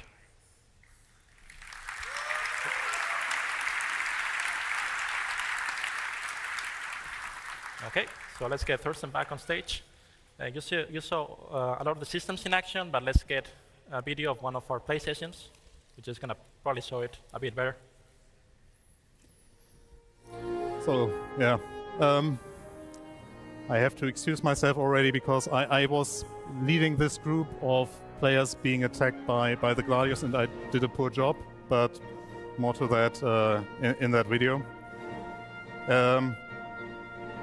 Yeah, Guillermo, I wanted to talk about. So for this demo, we have modified the damage system slightly to represent impact penetration on a very basic level. So you are going to see that the quantum drive is going to be hit by the Gladius attacking the ship. So, yeah, being attacked by a Gladius for an A2 isn't like a big challenge, but in this setup we were not like fully staffed. That means we had our engineers running around and yeah, no one being seated in the turrets. So, yeah, our goal was basically to flee the Gladius, and yeah, with the Gladius actually shooting the quantum drive and damaging it, I thought, hey, it's a good idea to tell Pete and Simon to repair the quantum drive as a priority. As you can see, I somehow missed that the habitation room caught fire. I tried to, yeah, well, prevent further damage to it, but yeah, I failed.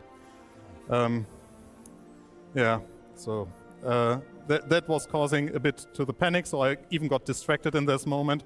So we managed to have the quantum drive survive, but here I notice, oh, actually the power plant also starts to take damage, and at this moment I'm also telling Pete and Simon to switch their attention to the power plant, because if we lose the power plant, it's also like almost impossible to flee.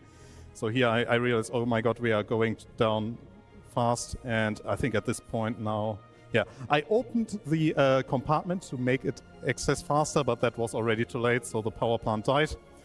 And yeah, so the backup is to activate the batteries, which I did here. So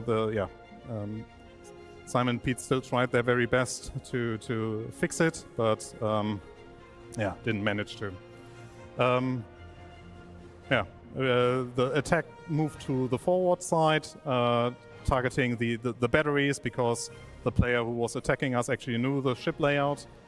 And yeah, here I notice that the second power plant is also got attacked, so have to redirect our mechanics to it. And at this point, we wanted to flee, and then I realized why doesn't the quantum drive work? And as you saw, that there is a relay that also got destroyed. So here you see it very clearly that with a relay being destroyed at the quantum drive position, that means that the quantum drive cannot be accessed from the pilot seat. That means that I also had to get that repaired. So it was a bit chaotic. Everything was also happening a bit too fast. Here, trying to save the second power plant because were already running out of battery life. So if we would have lost the second power plant, that would have been our certain death. And I think at in the next part of the video, we basically asked someone to fix the relay at the back so that we still be able to jump away. So we at least managed to save one of the power plants.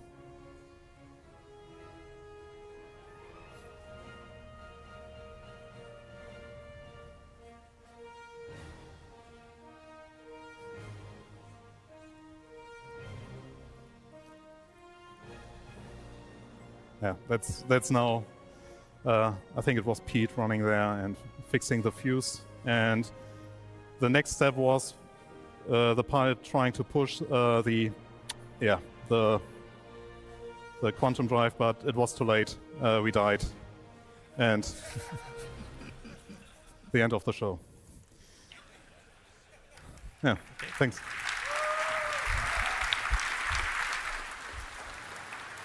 So what you just saw gives a good idea of how busy ships will be and what meaningful multi-crew gameplay will look like. But what about the future?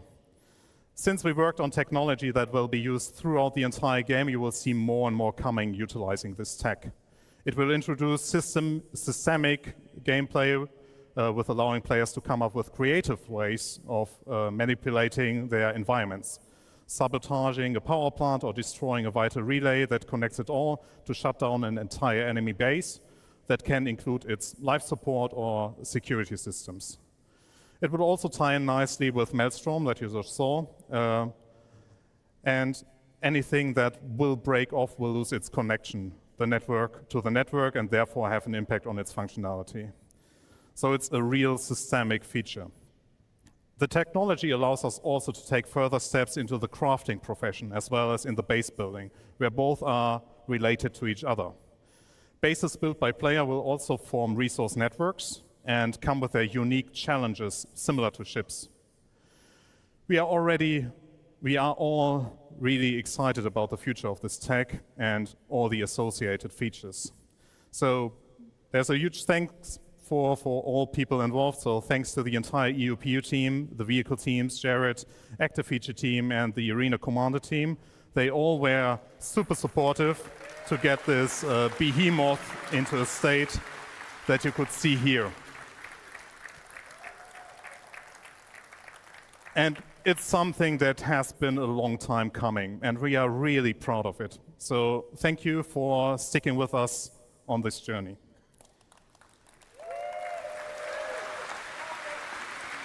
Wait, there's one more thing. So we really want to get your hands, we really want you to get your hands on this because we already had a lot of fun with it.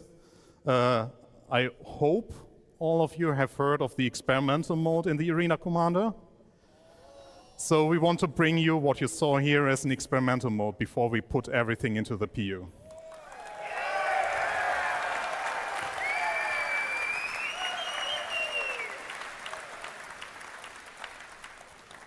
And this will be soon. So, thank you.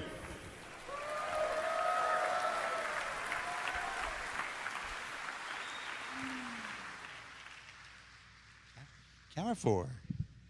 Hi, everybody. I think I'm supposed. There we are. You know, when we started this, we said we'd have a nice, relaxed pace. That's a lot of new content coming in just the last 2.5 hours now. We are going to slow things down. We're going to take a little fun break here. We're going to do a cosplay contest, because why the heck not? And then we're going to take our lunch. So all you restreamers during the lunch, you can have a time to open your mouth and talk to your communities, because I can imagine you over the last 2.5 hours just trying to get a word in edgewise. So let's go to the cosplay contest, hosted by Galactica, our social media manager, with special judges, Kat, Forrest, and me.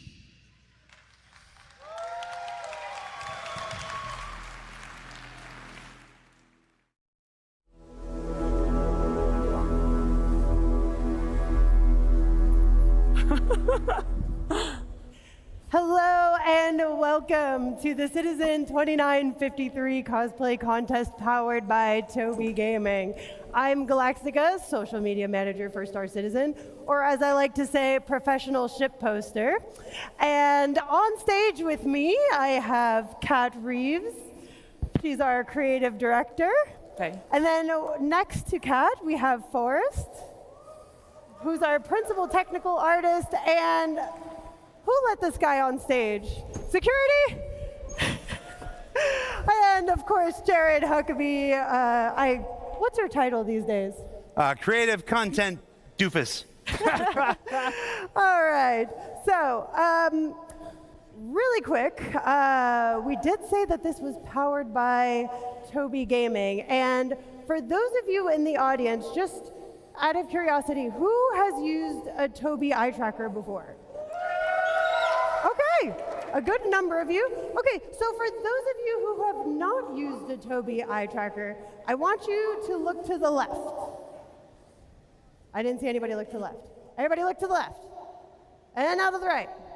All right, now wouldn't that be awesome if you could do that in-game and not have to use your hands to do camera controls? That would free up your ability to focus on your flight and your fighting in-game. And with all of that, you can do with the Toby Eye Tracker 5, which is some of the prizes that we're going to be giving out today. So thank you so much, Toby, for being here and for providing these prizes for us. All right, now, who's ready to see some cosplayers? Can we get some drum rolls? Yes. Judges, are you ready? Yes. Yes? Are you sure? Yes. Okay. All right, so coming up first, we have Diabolus.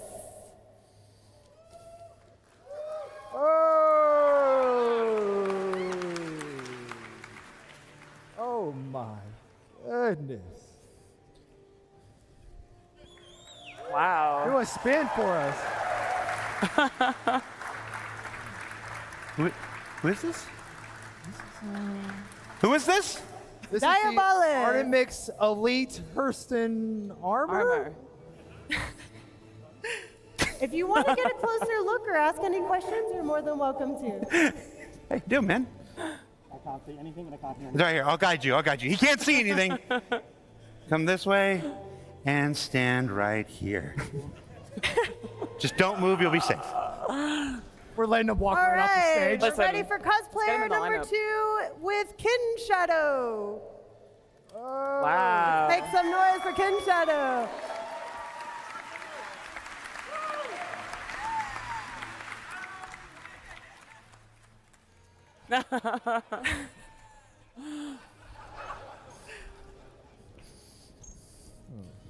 That was Kin Shadow? That is Kin Shadow.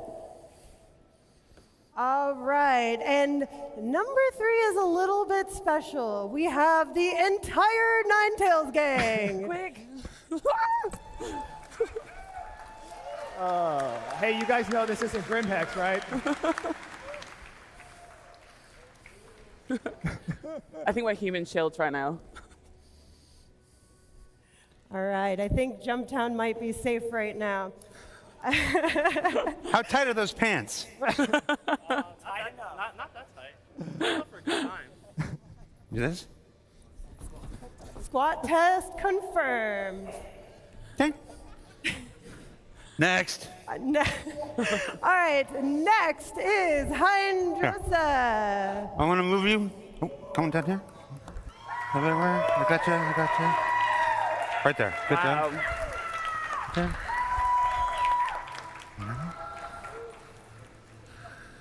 So if you are not familiar with Hindrosa, Hindrosa Yeah. does stream on Twitch, and I was lurking a little bit in his chat while he was making this outfit, and he told me that he has never made a cosplay before, and that he had to learn how to sew and do a lot of different fabrications in order to make this outfit, which is quite impressive for a first cosplay. I've made probably about 100 cosplays, and they look nothing like that, so GG's.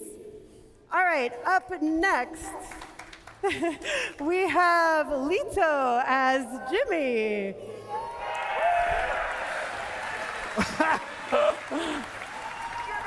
There we go. I was waiting for that. Speeds.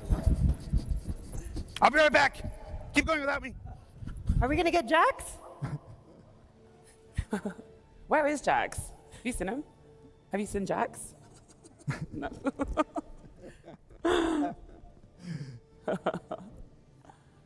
Are we waiting for Jax? Yes. Okay. Let's take a look at him while we're waiting. Anybody want to sing a song? T-pose?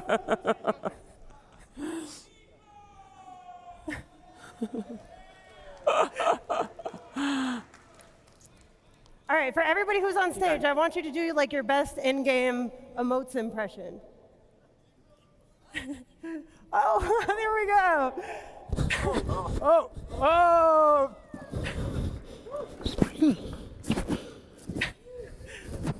Will the real Jimmy Did he just please have stand that? up? Like, He always has that. can't see.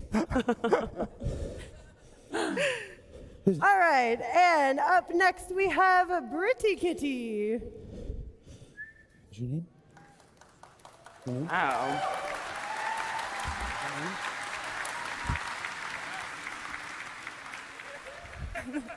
Can you see in that thing? Oh, That's amazing.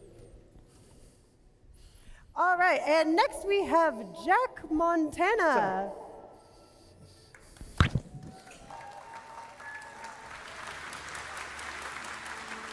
I'm The digging only one that's backpack. going to be able to bring Luke back. I know.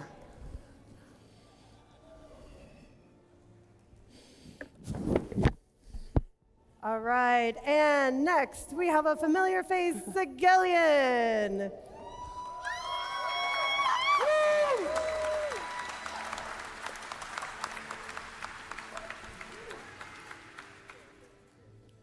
Also, side note, if you have never had pizza made by Sigelian, I highly recommend it. You're missing out. All right.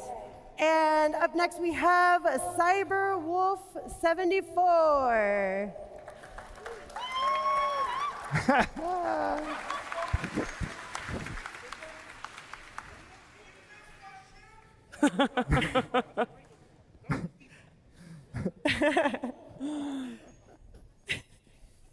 -5 points. Right over, right over. Doesn't know where to go. All right, and last we have Cats. Guys, step forward on this line. Step forward on this line. In the middle of this. And her Pico sidekick, of course. We can't forget Pico. I love your nice That little is so speaker. great. Forward. Perfect. All right, judges, feel free to go around, ask questions, think really hard, and let me know when you have your top 3. All right. Hey, John, can we kill the... Good. Thank you. Testing. My mic is still on.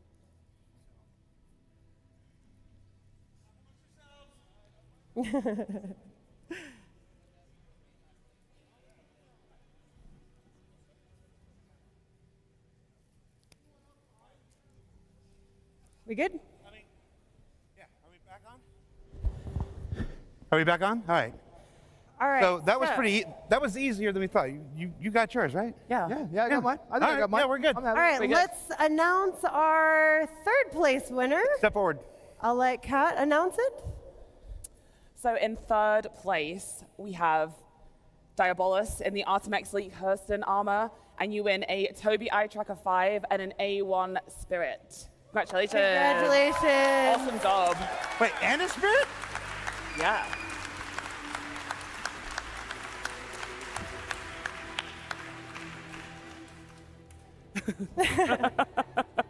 All right, if I can have you, when you're done, just stand right here. Right.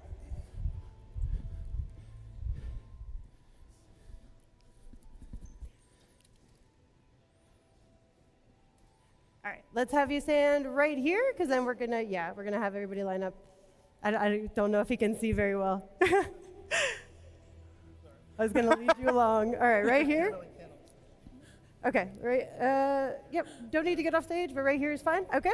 And second place winner, Forrest, who do we got? Step back, right here. For second place, went with Hydrosa with the advocacy. Woo! Oh. Congratulations.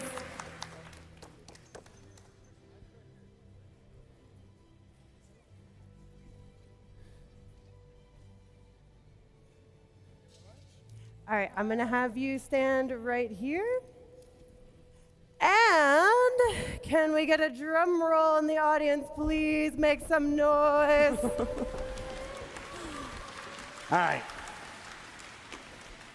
First place is an OG.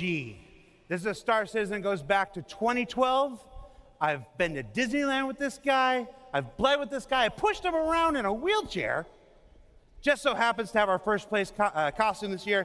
Ken Shadow with the Tobii Eye Tracker 5 and an Anvil Carrot.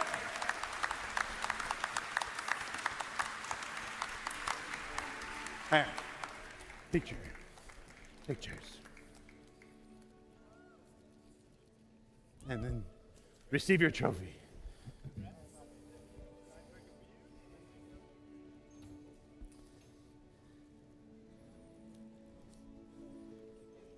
Congratulations. I'm going to have you stand right here.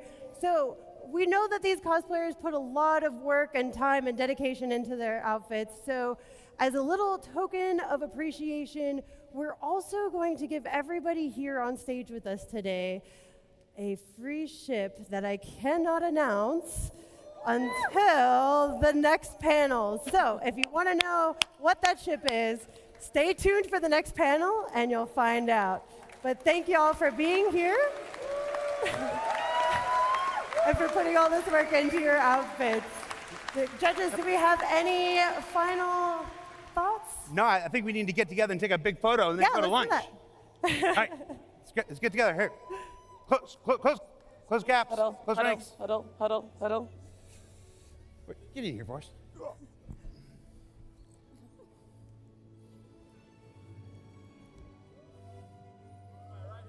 Woo!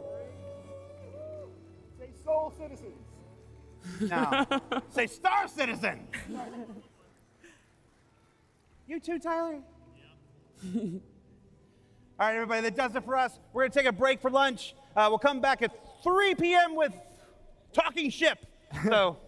And as your resident social media manager, I have to remind you to make sure you're using the hashtag CitizenCon2953 when you're uploading your photos to social media. We're actually going to reward some of our favorite posts with some VKB joysticks, so make sure you're putting those on Twitter or X, whatever we're calling it these days. Thank y'all, and enjoy the rest of your CitizenCon. Thank you guys so much. Congratulations.